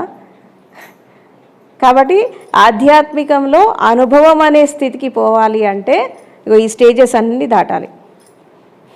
చూసి వినడము, చూసి ఎంజాయ్ చేయడం, విని ఎంజాయ్ చేయడము, సాధన చేస్తూ ఎంజాయ్ చేయడం కాదు, అనుభవించి ఎంజాయ్ చేయాలి. సాధన కూడా జీవితాంతం చేయొద్దు గానుగెద్దులాగా, అది కూడా అలవాటైపోతుంది. అవును, సాధన ఎంతకాలం చేస్తారు? అసలు ధ్యానం మీకు తెలుసా? మెడిటేషన్ ఎంతకాలం చేయాలి తెలుసా మీకు? Only 3 months. అంతకంటే ఎక్కువ చేయొద్దు మెడిటేషన్. ఏ టెక్నిక్ అయినా 3 months కంటే ఎక్కువ చేయొద్దు. 3 monthsలో నీకు రిజల్ట్ వచ్చేయాలా, అంతే. 3 monthsలో నీకు రిజల్ట్ రావట్లేదంటే, 1 నీకు ఆ టెక్నిక్ పనిచేయలేదు, 2 నువ్వు ఆ టెక్నిక్ని సరిగ్గా పట్టుకోలే, 3 నీకు అది సెట్ కాదు, 4 ఏంటంటే నీకు అసలు దాని మీద శ్రద్ధ లేదు, నీకు దాని మీద ఇంటెన్షన్ లేదు. ధ్యాన స్థితి ఎంతకాలంలో పట్టుకుంటారమ్మా? 3 months. ఏ పద్ధతి అయినా, ఆనాపానసతి కానీ, విపස්සన కానీ, కుండలిని కానీ, యోగం కానీ, నువ్వు ఏ టెక్నిక్ అన్నా తీసుకో, 3 months. 90 days is more than enough, చాలా ఎక్కువ 90 days. 90 daysలో నువ్వు దాన్ని పట్టుకోలేవంటే నువ్వు అసమర్థురాలివి. You are not fit for that technique. నీకు ఆ సమర్థత లేదు నీ లోపల, సాధనిసే క్షమత నీ లోపల లేదు. అవును, ఇట్స్ ట్రూ, సత్యం అది. ఇంతకాలం ఒకటే చేసుకుంటూ పోతారా? ఎందుకు దాన్ని అందుకోలేకపోతున్నారు? శ్వాసని పట్టుకోవడం అంత కష్టమా? శరీరాన్ని పట్టుకోవడం అంత కష్టమా? ఎందుకు కష్టమవుతుంది? ఎందుకు కష్టమవుతుందంటే మీకు దాని మీద శ్రద్ధ లేదు, మీకు దాని మీద సమర్పణ లేదు, ఆ టెక్నిక్ మెళకువ మీకు తెలీదు సరిగ్గా. ఏదో గానుగెద్దులాగా చేస్తున్నారు సాధన, కానీ మీకు న్యాక్ లేదు, ఆ స్థితిని పట్టుకునేటటువంటి తెలివితేటలు మీకు లేవు. మట్టి బూరలన్నీ తెలివితేటలు లేక ఇన్ని సంవత్సరాలు చేస్తున్నారు ఒకటే టెక్నిక్. బోర్ కొట్టట్లే మీకు?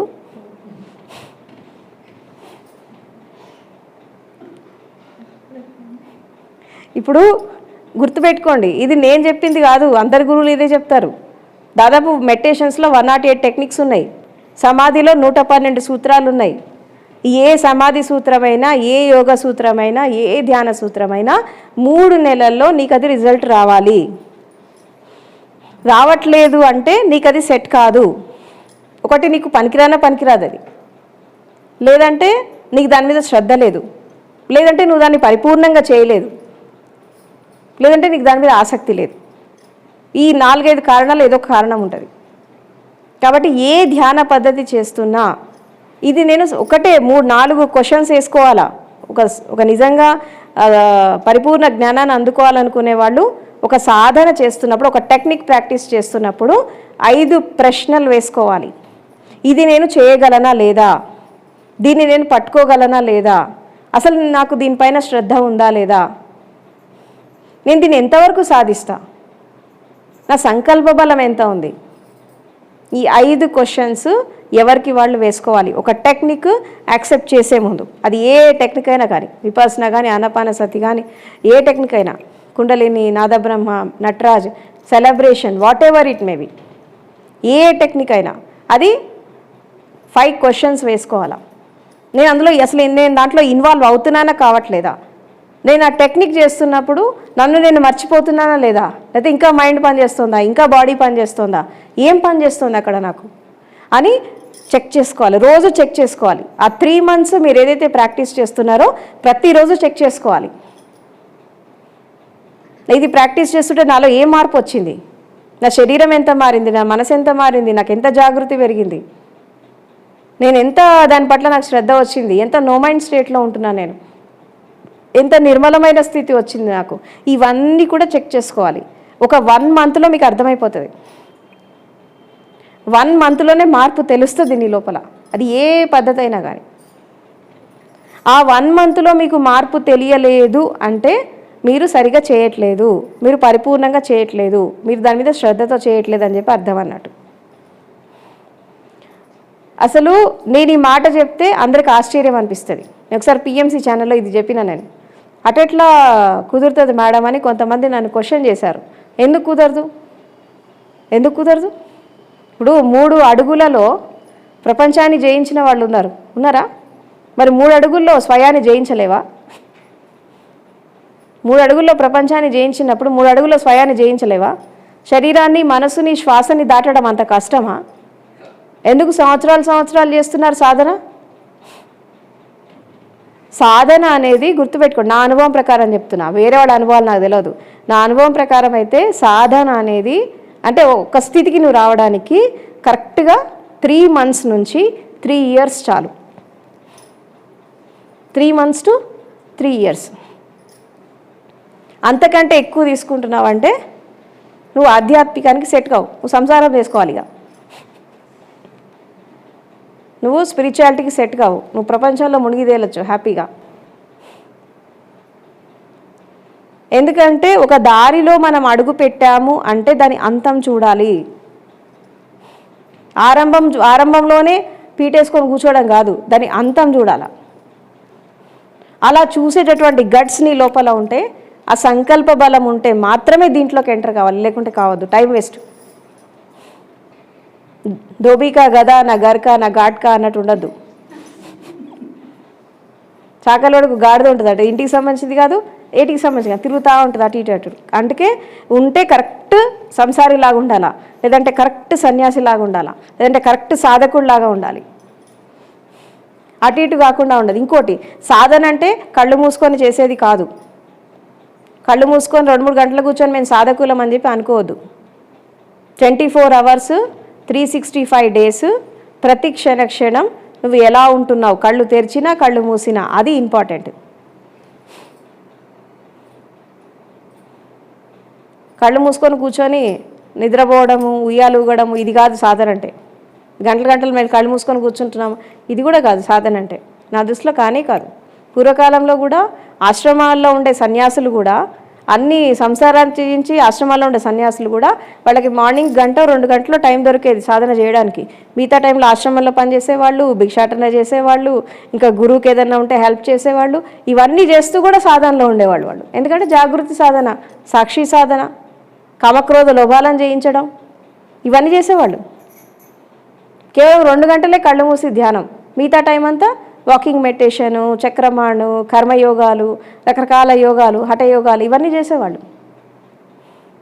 కాబట్టి సాధన చెయ్యడము అంటే 24 hours మీరు ఆ ధ్యాసలో ఉండడము, ఆ స్థితిలో ఉండడము. మీరు ఎక్కడ ఉన్నారు ముఖ్యం కాదు, ఎవరితో ఉన్నారు ముఖ్యం కాదు, ఏ పరిస్థితిలో ఉన్నావు నువ్వు ముఖ్యం కాదు. 24 hours ఆ స్మరణలో జీవించడం. ధ్యాన స్థితిలో ఉన్నప్పుడు ధ్యానాతీత స్థితిలో ఉండడం. సమాధి స్థితిలో ఉంటే సమాధి స్థితిలో ఉన్నప్పుడు శూన్యంలో ఉండడం. శరీర శూన్యత, మనశూన్యత, భావశూన్యత, ఈ శూన్య స్థితిలో ఉండడం 24 hours. అవసరమైతేనే మైండ్ పనిచేయాలి, లేకుంటే పనిచేయదు. శూన్య స్థితిలో ఉండడం. తర్వాత నువ్వు ఇంకా ఆత్మజ్ఞాన స్థితిలో ఉన్నప్పుడు, ఆత్మజ్ఞాన సాధన చేస్తున్నప్పుడు కంప్లీట్గా సాక్షితత్వానికి రావడం. బ్రహ్మసూత్రాలతో బ్రహ్మతత్వంలో సాధన చేస్తున్నప్పుడు కంప్లీట్గా బురదలో కమలంలాగా ఉండడం, డిటాచ్మెంట్లో ఉండడం.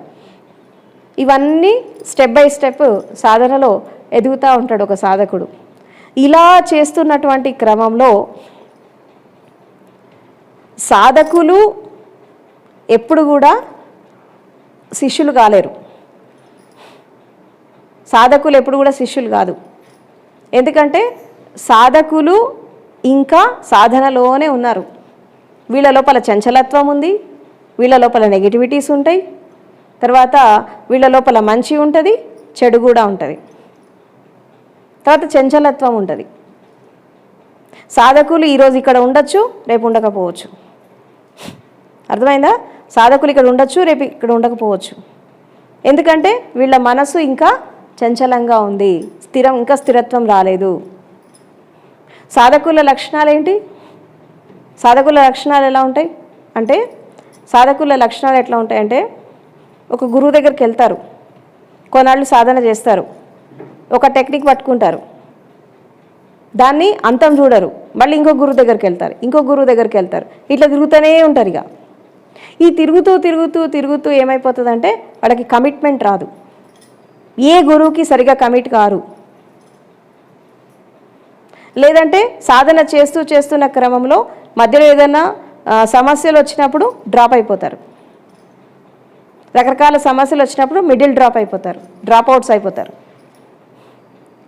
ఇంకా కొంతమంది ఎలా ఉంటారు అంటే గురువు దగ్గరే ఉంటారు, నీడలాగా ఉంటారు, కానీ సాధన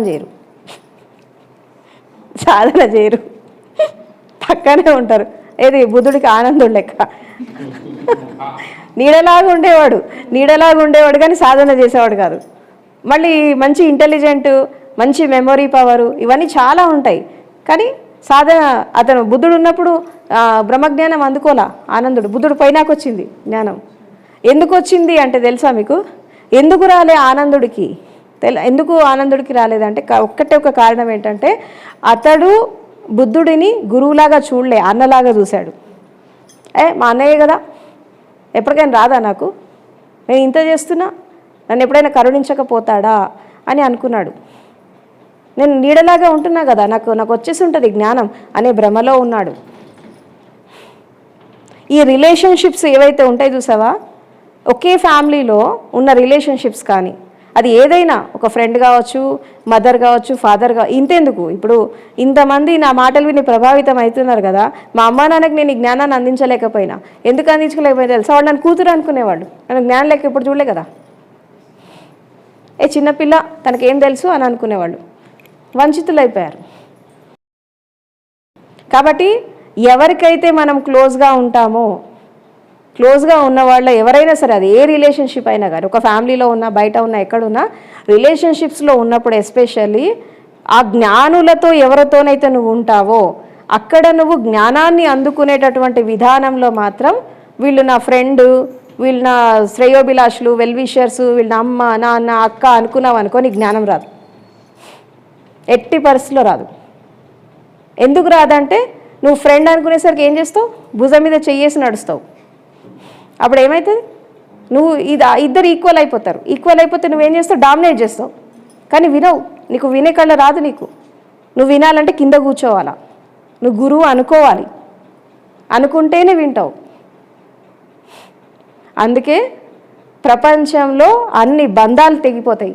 కేవలం గురువుతో ఉన్న సంబంధం మాత్రమే మిగులుతుంది. అందుకే చిట్ట చివరి బంధం గురువుతో ఉంది అని అంటారు. ఈ అన్ని బంధాలు పోతాయి. అమ్మ, నాన్న, అక్క, చెల్లి, భార్య, భర్త అన్నీ పోతాయి.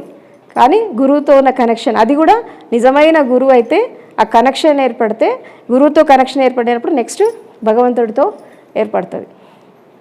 కాబట్టి చిట్ట చివరి బంధం అనేది గురువుతో ఉంటుంది. ఇక గురువుని కూడా నువ్వు ఫ్రెండ్, దోస్తు, వెల్విషర్ అనుకున్నావు అనుకో, ఆ బంధం కూడా మిగలదు. ఇక మళ్ళీ అడవిలో పడిపోవడమే, ఇక మళ్ళీ అరణ్యంలో పడిపోవడమే, అభయారణ్యంలో. మళ్ళీ దారి, రోడ్డు, మళ్ళీ హైవే ఎప్పుడు దొరుకుతుందో తెలియదు. ఇక ఈలోపు ఉన్నవాడు కూడా వెళ్ళిపోతారు. కథ ఉన్నవాళ్ళు కూడా చచ్చిపోవడమో వెళ్ళిపోవడమో ఏదో జరుగుతుంది. అప్పుడు నువ్వు అనాథ అయిపోతావు. ఇప్పుడు ఆనందుడి పరిస్థితి అదే జరిగింది. బుద్ధుడు వెళ్ళిపోయాక ఆనందుడు అదే అయింది. మా అన్నయ్య కదా అనుకున్నాడు, నేను నీడలాగా ఉంటా కదా, నేను బుద్ధవాణ్ణి, నాకు అంతా తెలుసు కదా, నేను అంతా గుర్తుపెట్టుకుంటా కదా అనుకున్నాడు. ఏం లాభం? You don't have any experience. అనుభవం లేదు. ఆఖరికి ఆనందుడు ఎన్లైటన్మెంట్ పొందితే తప్పించి కౌన్సిల్లోకి రానిలే. మళ్ళా బుద్ధుడు తమ్ముడు అయినా రానిలే, ఎందుకంటే జ్ఞానం లేదు. మళ్ళీ తను ఎన్లైటన్మెంట్ పొందాక అప్పుడు ఎలా చేశారు ఆనందుడిని. ధమ్మపద అనేది ఆనందుడి ద్వారానే వచ్చింది. కాబట్టి ఎప్పుడైనా కానీ గురుస్థానం గురుస్థానమే, తల్లిదండ్రి స్థానం తల్లిదండ్రి స్థానమే. ఎవరికి ఇచ్చే ఇంపార్టెన్స్ వాళ్ళకి ఇవ్వాలి, ఎవరికి ఇచ్చే వాల్యూ వాళ్ళకి ఇవ్వాలి. అప్పుడే మీరేమన్నా వాళ్ళ నుంచి అందుకుంటారు. అందుకే సాధకులు ఎప్పుడు కూడా శిష్యులు కాలేరు. సాధకులలో చంచలత్వం ఉంటుంది. తర్వాత అనుచరులు ఉంటారు. అనుచరులు అంటే జస్ట్ ఫాలో అయిపోతారు కానీ సాధన చేయరు. అనుసరిస్తూ ఉంటారు కానీ సాధన చేయరు. ఇక మూడో రకం ఎట్లా ఉంటారు? సేవ చేస్తూ ఉంటారు, వీళ్ళు కూడా సాధన చేయరు. సాధకులు సగం సగం సాధన చేస్తారు, మనసు చంచలంగా ఉండి. అనుచరులు సేవ చేసేవాళ్ళు ఈ అనుచరణలో, సేవలో నిమగ్నం అయిపోతారు. వీళ్ళు సాధన పరిపూర్ణత్వాన్ని అందుకోరు. సాధన ఎవరు అందుకుంటారంటే శిష్యులు అందుకుంటారు. శిష్యుల లక్షణాలు ఎట్లా ఉంటాయి? శిష్యుల లక్షణాలు ఎట్లా ఉంటాయంటే, ఒకసారి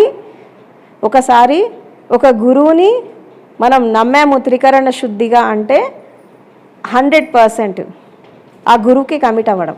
ఒకటి ఫస్ట్ లక్షణం ఇది. రెండవది ఏంటి అంటే, గురువుని ఒక వ్యక్తిలాగా చూడొద్దు, శక్తిలాగా చూస్తారు శిష్యులు ఎప్పుడు కూడా. తర్వాత గురువు ఆరాలోకి వెళ్ళిపోతారు. గురువు చైతన్యంలోకి వెళ్ళిపోతారు. అక్కడ ఒక గురువుని వ్యక్తి రూపంలో చూసినా అక్కడ నీకు వ్యక్తి కనబడరు, శక్తి కనబడుతుంది. వాళ్ళు కేవలం శక్తిని మాత్రమే చూస్తారు, వాళ్ళ భౌతికతని చూడరు. తర్వాత ఇంకొక లక్షణం ఏంటి అంటే, నిజంగా నువ్వు ఒక గురువుకి కరెక్ట్ శిష్యరికం చేస్తే నీకు 1 సంవత్సరంలో ఆత్మజ్ఞానం వచ్చేస్తుంది. ఇది దానికి నేనే బెస్ట్ ఎగ్జాంపుల్. ఎక్కువ మదనపడాల్సిన అవసరం లేదు సాధన పేరు మీద. ఎందుకంటే ఎప్పుడైతే నువ్వు ఒక వ్యక్తిని నువ్వు గురువులాగా 100% స్వీకరించి నువ్వు శిష్యరికం చేస్తున్నప్పుడు నువ్వు ఆటోమేటిక్గా ఆ గురువు చైతన్యంతో కనెక్ట్ అయిపోతావు. గురువు చైతన్యంతో ఎప్పుడైతే కనెక్ట్ అవుతావో యూనివర్స్తో కనెక్ట్ అవుతావు. అది ఎంతసేపు? జ్ఞానం రావడం, ఇక్కడ కనెక్ట్ అవ్వడం, అక్కడ కనెక్ట్ అవ్వడం వచ్చేస్తుంది. కానీ ఇక్కడ ఏం జరుగుతుందంటే, అందరూ ఇప్పుడు నా దగ్గర నుంచి వెళ్ళిపోయిన వాళ్ళంతా కూడా ఇలాంటి వాళ్ళే. ఎందుకంటే వాళ్ళకి స్థిమితం లేదు, స్థిరత్వం లేదు, చంచలంగా ఉన్నారు. నేను కూడా ఏమనుకుంటానంటే వాళ్ళ ఇష్టం, వాళ్ళ చాయిస్, అది they have their own freedom. అంటే ఎప్పుడైనా కానీ కనీసం ఒక 10 సంవత్సరాలు, ఒక 8 సంవత్సరాలు ఒక గురువుని మీరు అర్థం చేసుకోవాలి అంటే వాళ్ళతో పాటు కొంతకాలం ప్రయాణం చెయ్యాలి. చూసిన వెంటనే ఇలాంటి వాళ్ళు అని చెప్పి డెసిషన్ ఇచ్చి వెళ్ళిపోయినావనుకో, నువ్వు ఏ గురువు దగ్గర స్టిక్ కాలేవు. అసలు నీకు ఆ గురుతత్వాన్ని నీకు అర్థం చేసుకోవడానికే నీకు 3-4 సంవత్సరాలు పడుతుంది. ఆ గురువు స్వభావాన్ని కానీ, ఆయన ఫిలాసఫీని కానీ, నేను దాదాపు ఓషో దగ్గర 10 సంవత్సరాలు సాధన చేసిన. నేను బుద్ధ పరంపరలో 8 సంవత్సరాలు చేసిన. ఇప్పుడు నేను ఏ గురువు దగ్గరికి వెళ్ళినా ఒక మినిమం 3-4 ఇయర్స్ కంటే తక్కువ నేను సాధన చేయలేదు.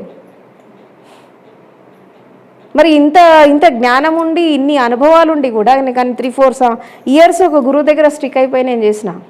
మళ్ళీ ఆ గురువు దగ్గర స్టిక్ అయినప్పుడు నేను మళ్ళీ వేరే వాళ్ళ వైపు చూడలే. ఇక ఆ గురువు అంటే ఆ గురువే, అంతే. 24 అవర్స్ 365 డేస్ ఆ స్మరణలో ఆ గురువే ఉండేవాళ్ళు. నేను ఓషో కూడా మర్చిపోయాను, బుద్ధ పరంపరలో బయట ఓషో కూడా మర్చిపోయాను నేను. అంతే, మనం ఒక గురువు దగ్గర ఉన్నాం, కమిటెడ్ అంటే కమిటెడ్, అంతే. ఆ బుద్ధుడిలోనే నేను ఓషోని చూసుకున్నా, బుద్ధుడిలోనే అందరు గురువులను చూసినా. నాకు బుద్ధుడే ప్రధానంగా కనబడ్డాడు, ఎందుకంటే అక్కడ నేను కమిట్ అయ్యా కాబట్టి. నేను ఓషో దగ్గరికి వెళ్ళినప్పుడు ఇంకెవరిని చూడలే, నేను ఓషోనే కనబడ్డాడు, ఎందుకంటే ఆయన కావాలని పోయినా కాబట్టి. అంటే సరైనటువంటి శిష్యరికం అంటే ఏంటంటే మనస వాచ కర్మణ, నిద్రలో మెళకువలో, తర్వాత మీ ప్రతి అడుగులో, మీ ప్రతి స్మరణలో ఒకే గురువుతో మీరు ఎప్పుడైతే కమిట్ అవుతారో అప్పుడు మీకు 1 ఇయర్లో ఆత్మజ్ఞానం వచ్చేస్తుంది. ఇది నా అనుభవం, ఇది వేరే వాళ్ళ అనుభవం కాదు, ఇట్స్ మై ఎక్స్పీరియన్స్. ఇక్కడ నేను అనుభవించి చెప్తున్నాను ఇది. కాబట్టి శిష్యరికం చెయ్యడము అంటే ఏంటంటే అప్పుడప్పుడు నాకేం జరుగుతుంది తెలుసా మీకు? నేను సాధన చేసేటప్పుడు చెప్తాను మీకు. నేను అప్పుడప్పుడు రాత్రిపూట నిద్రపోయినప్పుడు నాకు ఏదైనా ఒక విజన్ లేదా ఒక కళ, నాకు కళలు చాలా తక్కువ వస్తాయి, విజన్స్ ఎక్కువ వచ్చాయి ఒకప్పుడు. ఆ విజన్స్ కళ వచ్చినప్పుడు ఒకవేళ ఆ కళలో నా గురువు కనిపించినా లేదా ఒక ఆయన మాట వినిపించినా తెల్లారే నేను ఢిల్లీ వెళ్ళిపోయేదాన్ని.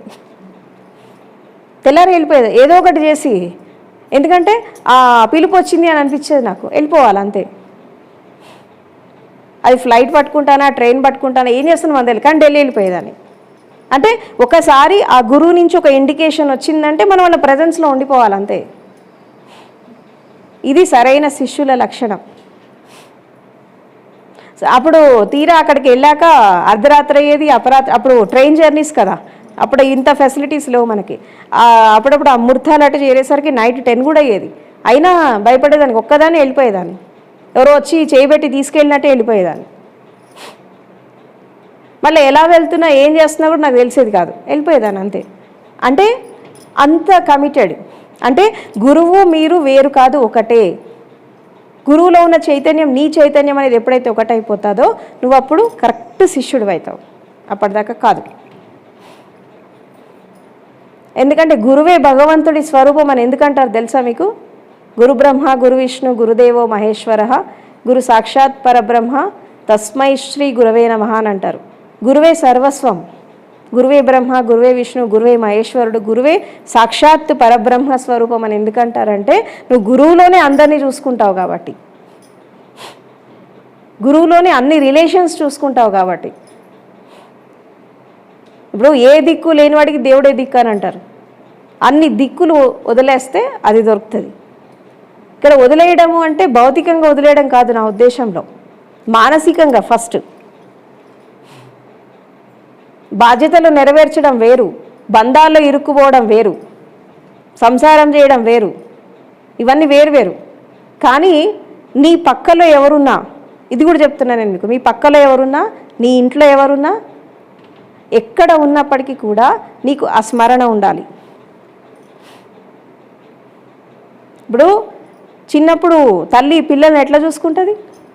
కొంచెం వాడు అనగానే లేస్తుంది, అవునా?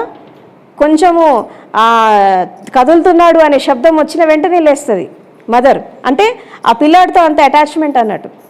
అంటే నీ చైతన్యం ఆ పిల్లాడి చైతన్యం మమేకం అయిపోయింది కాబట్టి నువ్వెంత గాఢ నిద్రలో ఉన్నా పిల్లాడు కొంచెం శబ్దం చేయగా నువ్వు లేచిపోతావు. లేస్తావా? ఇది మీ అందరికి మదర్స్కి తెలుసు కదా. అవును, లేచి వెళ్ళిపోతాం. ఎందుకు వెళ్ళిపోతాము అంటే ఆ కనెక్షన్. అదే కనెక్షన్ నీ గురువుతో ఉందనుకో అర్ధరాత్రి అట్లా వెళ్ళిపోతావు అన్నట్టు. కానీ ఇవాళ రేపు ఎట్లా ఉన్నారంటే ఆధ్యాత్మికంలో ఉండేవాళ్ళు they don't have any respect for their masters. అది లేదు, అందుకే జ్ఞానం వస్తలేదు ఎవరికి. నేను చూస్తున్నా అన్ని సంస్థల్లో చూసినా రకరకాల గురువుల దగ్గర చూసినా but they don't have any respect. ఎందుకు రాలేదని అడిగితే 100 కారణాలు చెప్తారు. కానీ ఎప్పుడు కూడా మనము ఆధ్యాత్మిక మార్గంలో వెళ్తున్నప్పుడు ఎన్ని అడ్డంకులు వస్తాయో, చాలా వస్తాయి అడ్డంకులు. ఎందుకంటే నేను కూడా చాలా ఫేస్ చేశాను నా లైఫ్లో. వస్తాయి, మనం గురువు దగ్గరికి వెళ్తున్న క్రమంలో చాలా అడ్డంకులు వస్తాయి. అయినా అన్నిటినీ అధిగమించాలి.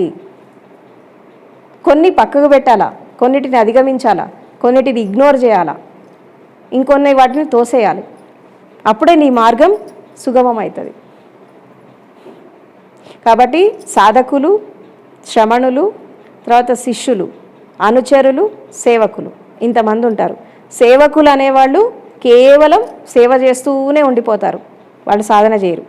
తర్వాత సాధకులు అనేవాళ్ళు సాధన చేస్తారు కానీ మనసు చంచలంగా ఉంటుంది, వాళ్ళు కంప్లీట్ విజ్డమ్ అనేది అందుకోరు. తర్వాత ఈ అనుచరులు ఎట్లా ఉంటారంటే కేవలం నడుస్తారు మీ ఎంబడి, కానీ పరిపూర్ణత్వం రాదు. పరిపూర్ణత్వం రాదు, వాళ్ళు గమ్యాన్ని చేరలేరు. తర్వాత శిష్యరికం చేయడము అంటే గురువే శిష్యుడు, శిష్యుడే గురువు అయిపోవడం. ఎట్లా బుద్ధుడికి మహాకశ్యప్ లెక్క, ఓషోకి శైలేంద్ర సరస్వతి లాగా, తర్వాత నారదుడికి ప్రహ్లాదుడి లాగా, అది శిష్యరికం అంటే. తర్వాత ఎప్పుడైతే నువ్వు గురు ఆరాలోకి వచ్చేస్తావో, గురు కాన్షియస్నెస్లోకి వచ్చేస్తావో ఏమైపోతుందంటే ఆటోమేటిక్గా నీకు ఆత్మజ్ఞానం కానీ బ్రహ్మజ్ఞానం కానీ అతి తక్కువ టైంలో వచ్చేస్తుంది. ఎక్కువ టైం పట్టదు, చాలా తక్కువ టైంలో వచ్చేస్తుంది. అలాంటి శిష్యరికం చేసేవాళ్ళు ఇవాళ రేపు లేరు. అందుకే చాలామంది ఎంత మంచి గురువుల దగ్గరికి వెళ్ళినా, ఎంత బాగా జ్ఞానం అందించినా ఎందుకు అందుకోవట్లేదంటే ఇది కారణం.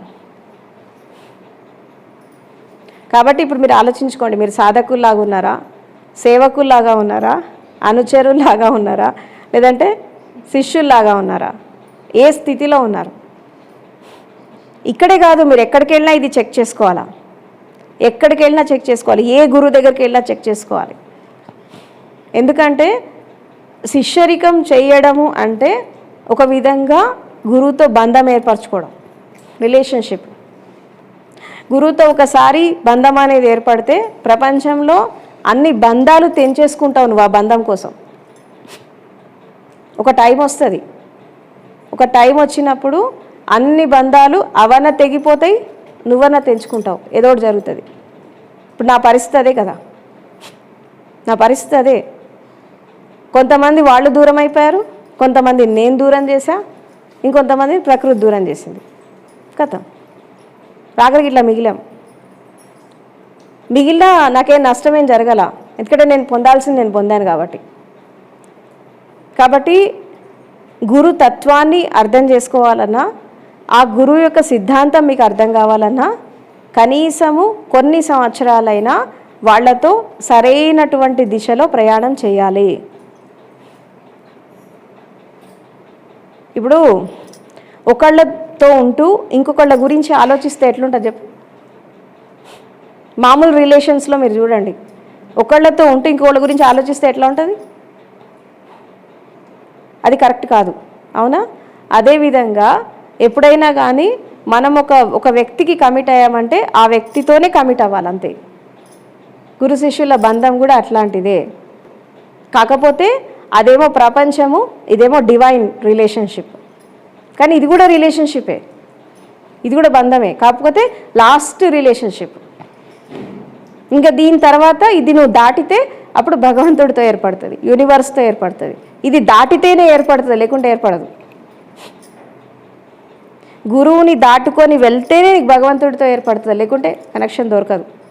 ఎందుకంటే మీకు ఒక విషయం చెప్తా వినండి. ఎవరైతే పరిపూర్ణమైనటువంటి జ్ఞానాన్ని అందుకుంటారో, ఎవరైతే బ్రహ్మజ్ఞానాన్ని అందుకుంటారో,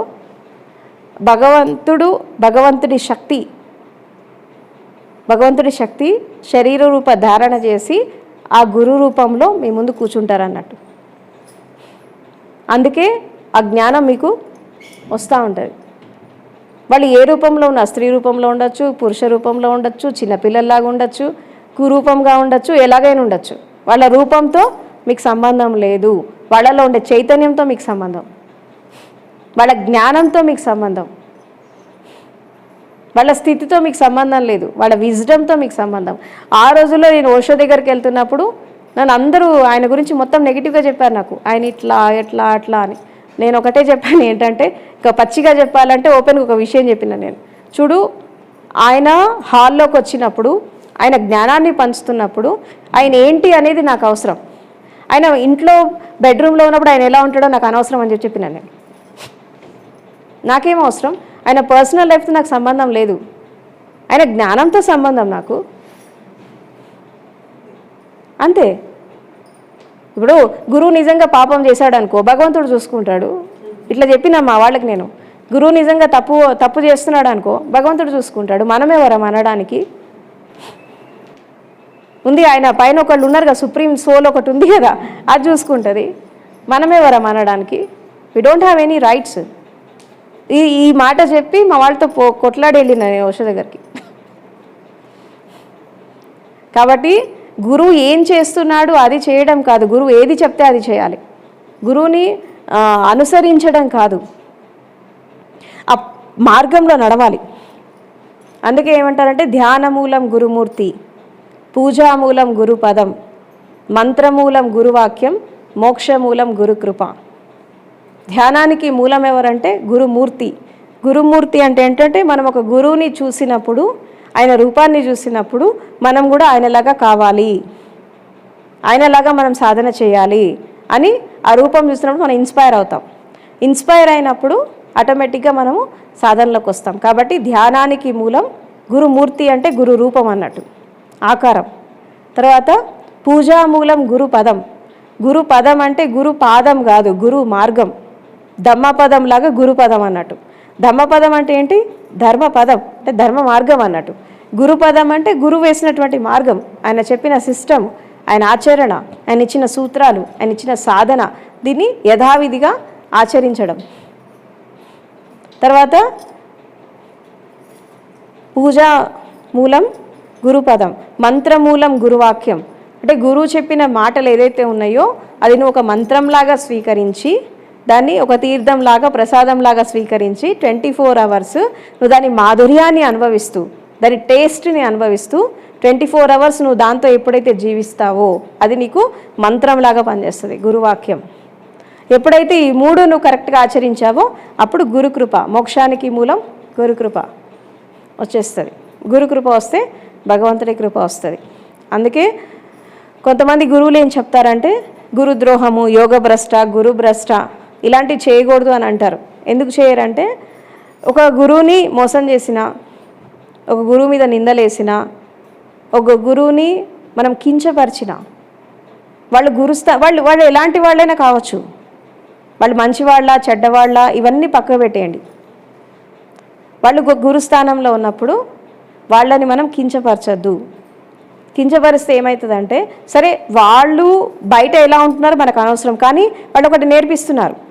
అది ఎవరైనా కానీ, అది టీచర్స్ అయినా, తల్లిదండ్రి అయినా, టీచర్స్ అయినా, ఆచార్యులైనా, శిక్షకులైనా, ఎవరైనా కానీ నువ్వు ఎవరి దగ్గర అయితే ఏదైతే నువ్వు నేర్చుకుంటున్నావో అది మంచిగా ఏదైనా నేర్చుకుంటున్నావో వాళ్ళు నీకు బోధిస్తున్నారు, నువ్వు ఒకటి నేర్చుకుంటున్నావు అంటే నీకు వాళ్ళని కించపరిచేటటువంటి హక్కు నీకు లేదు. నీకు నచ్చకపోతే పక్కకు తప్పుకో నచ్చకపోతే, కానీ కించపరచద్దు. కించపరిస్తే ఏమవుతుందంటే నువ్వు నేర్చుకునేదాన్ని వంచితులైపోతావు. ఒకటి వంచితులైపోగా నువ్వు బయటికి వెళ్ళి ఏం చేస్తావు, అందరికీ చెప్పేస్తావు, వాళ్ళు వచ్చేవాళ్ళు కూడా ఆగిపోతారు. అంటే నువ్వు నష్టపోవడమే కాకుండా చాలామందికి నష్టం చేస్తున్నావు. కాబట్టి దీన్ని ఏమంటారంటే గురుభ్రష్ట యోగభ్రష్ట అంటారు. ఈ యోగభ్రష్ట గురుభ్రష్ట అయిన వాళ్ళు ఏమైపోతుందంటే వాళ్ళు గురువు ఏమన్నాడు, గురువు పట్టించుకోడు, నువ్వు అన్ని బ్లేమ్ చేసినా ఏం పట్టించుకోడు, నిందలేసినా ఏం పట్టించుకోడు, కానీ ఏమన్నాడు నిన్ను, కానీ భగవంతుడు క్షమించాడు, శిక్ష పడుతూనే ఉంటుంది. ప్రకృతి ఊరుకోదు. ఇప్పుడు ఓషోకి పాయిజన్ ఇచ్చాక ఓషోకి పాయిజన్ ఇచ్చాక 1980s 86 85లోనో అది కరెక్ట్గా ఆయన బాడీ వేకేట్ చేసిన ఒక 23 yearsకి పెద్ద ప్రళయం వచ్చింది అమెరికాలో. తుఫాన్ వచ్చి అన్నీ మునిగిపోయినాయి, మొత్తం వరల్డ్ ట్రేడ్ సెంటర్ పడిపోయింది. తెలుసు కదా మీకు ఇదంతా, ఇవన్నీ జరిగినాయి తెలుసు కదా, 2011లో జరిగినాయి ఇవన్నీ కూడా. అంటే ఒక 20 yearsలో ఆ రిజల్ట్ చూపించేసింది మొత్తం ప్రకృతి చూపించేటటువంటివి టైం పట్టచ్చు కానీ చూపిస్తాయి. అది వచ్చిందంటే ఉధృతంగా వస్తుంది, మళ్ళీ ఇక కోలుకోవడం కూడా కష్టమైపోతుంది. కాబట్టి ఎప్పుడైనా కానీ ఆ గురుద్రోహము గురుభ్రష్ట యోగభ్రష్టలోకి వెళ్ళొద్దు అని అంటారు. ఎందుకంటే ఒకవేళ అది వెళ్తే ఈ లైఫ్ ఎండ్ అయిపోతే నెక్స్ట్ ఒక లైఫ్ మాత్రం ఈ మానసిక శారీరక వికలాంగులాగా పుడతారు. గురుభ్రష్టులైన వాళ్ళు చూస్తారా, మానసిక శారీరక వికలాంగులు ఉంటారు కదా, మెంటల్లీ ఫిజికల్ రిటార్డెడ్, వీళ్ళు ఒక లైఫ్ అట్లా వస్తారన్నట్టు. ఎందుకంటే ఆ ఎఫెక్ట్ పడుతుంది. కాబట్టి జీవితంలో ఒక గురువు దగ్గరికి మనం వెళ్ళినప్పుడు ఆ గురువు స్థితి ఏంటి అనేది మనకు అసలు శారీరక స్థితి ఏంటి, అతని ఆర్థిక స్థితి ఏంటి, ఇదంతా కాదు కావాల్సింది, అతని జ్ఞానం కావాలి. జ్ఞానం పైన దృష్టి పెట్టాలి, జ్ఞానం మీదే ఫోకస్ చేయాలా. ఎప్పుడైతే గురువు జ్ఞానం మీద, గురువు చైతన్యం పైన, తర్వాత గురువు వాక్కు పైన ఎప్పుడైతే నువ్వు ఫోకస్ చేస్తావో నీకు 1 yearలో వచ్చేస్తుంది. ఇంకొకటి కూడా చెప్తున్నాను నేను మీకు, నిజంగా ఆ గురువుకి జ్ఞానం లేదనుకో, నువ్వు కరెక్ట్ శిష్యరికం చేస్తే గురువు పారిపోతాడు నీ దగ్గర నుంచి. నువ్వు కరెక్ట్ శిష్యుడిగా ఫస్ట్, ఇక్కడ చెప్పేవాళ్ళు కాదు వినేవాళ్ళే ఇంపార్టెంట్, నేర్చుకునేవాడే ఇంపార్టెంట్. నువ్వు కరెక్ట్ శిష్యరికం చేస్తే గురువులే పారిపోతారు, వాళ్ళు సరైన వాళ్ళు కాకపోతే. నీకే దండం పెట్టి పంపిస్తారు. నేను బుద్ధుడిని పంపిలే, ఆయన ఎంతమంది గురువుల దగ్గర పోయారు, ఆఖరికి గురువులే ఏం చేశారు, గురువులే సాష్టాంగ పడ్డారు. మాకు ఇంతే తెలుసు, మేము ఇంతే చెప్పగలం, మీరు వేరే దగ్గర పోండి అంటే. ఆయన సాధన ఎంత కఠినంగా చేశాడంటే ఆ గురువులు కూడా అనుకునేవాళ్ళు మనసులో, అరే మేము సాధన చేసినప్పుడు ఇంత కఠినంగా చేయలేదు, ఈయన ఇంత బాగా చేస్తున్నాడు సాధన, ఇంకా మనం ఇతన్ని భ్రమలో పెట్టద్దు, మాయలో పెట్టద్దు, ఇతన్ని ఇంకా ముందుకు పంపించాలా, భగవంతుడు ఇంకేదో కోరుకుంటున్నాడు ఇతని నుంచి, మనం ఇక్కడ ఆపద్దు అని చెప్పి ఆయన్ని మాకు ఇంతే తెలుసు అని చెప్పి ఆయన్ని ముందుకు పంపించారు. అంటే గురువుకి జ్ఞానం లేకపోయినా నువ్వు సరైన శిష్యుడు అయితే నీకు జ్ఞానం వచ్చేస్తుంది, ఎందుకంటే నీకు భగవంతుడు హెల్ప్ చేస్తాడు. అంటే జ్ఞానం లేని గురువు ద్వారా కూడా నీకు జ్ఞానాన్ని అందిస్తాడు భగవంతుడు, ఎందుకంటే నీ తపన నీ సంకల్ప బలం కరెక్ట్గా ఉంటాయి. ఇక్కడ గురువుకి జ్ఞానం ఉందా లేదా అనేది కూడా ఇంపార్టెంట్ కాదు అక్కడ. అంటే ఒక వ్యక్తిని మనము మనస వాచ కర్మణ త్రికరణ శుద్ధిగా మనం నమ్మితే 100% ఆ ట్రస్ట్, మళ్ళీ ఇక్కడ అంధవిశ్వాసం అంధశ్రద్ధ కాదు నేను చెప్పేది, సరైనటువంటి శ్రద్ధ, సరైనటువంటి నమ్మకం, సరైనటువంటి విశ్వాసం నీకు ఎప్పుడైతే ఏర్పడుతుందో ఆటోమేటిక్గా ఆ కనెక్షను అక్కడ వచ్చేస్తుంది. కాబట్టి సాధకుల్లాగా ఉండడం మంచిదే కానీ కొంతకాలమే, సేవకుల్లాగా ఉండడం మంచిదే అది కూడా కొంతకాలమే, నెక్స్ట్ అనుచరుల్లాగా కూడా ఉండడం మంచిదే అది కూడా కొంతకాలమే, కానీ లాస్ట్కి శిష్యులు కావాలి. శిష్యులు అయితే తప్పించి బ్రహ్మజ్ఞానం అనేది రాదు. ఇది చరిత్ర చెప్తున్నటువంటి సత్యం, ఎంతోమంది జీవితాల్లో జరిగినటువంటి సత్యం ఇది, అండ్ నా లైఫ్లో కూడా ఇదే జరిగింది. కాబట్టి మీరు ఏ స్టేజ్లో ఉన్నారో మిమ్మల్ని మీరు చెక్ చేసుకోండి ఒకసారి. ఇది ప్రతి వాళ్ళు ఆత్మ పరిశీలన చేసుకోవాలా, ఆత్మ విమర్శ చేసుకోవాలి, స్వాధీనం చేసుకోవాల్సినటువంటి విషయం. ఇది ఫస్ట్ స్టెప్. ఇంకా రెండవది ఏంటి అంటే, ఎప్పుడైతే మనము గురు సాంగత్యంలో పోతూ ఉన్నప్పుడు మనకి అనేక రకాల సమస్యలు ఏర్పడతాయి, భౌతికంగా కుటుంబ పరంగా రకరకాల సమస్యలు వస్తాయి. అయితే కొన్ని సమస్యలకి కాలం పరిష్కరిస్తుంది, కొన్ని నువ్వు పరిష్కరించుకుంటావు, కొన్ని సహజంగా వాటంతట అవే నీకు దూరం అయిపోతూ ఉంటాయి. ఎందుకంటే నీ సాధన తీవ్రత ఎంత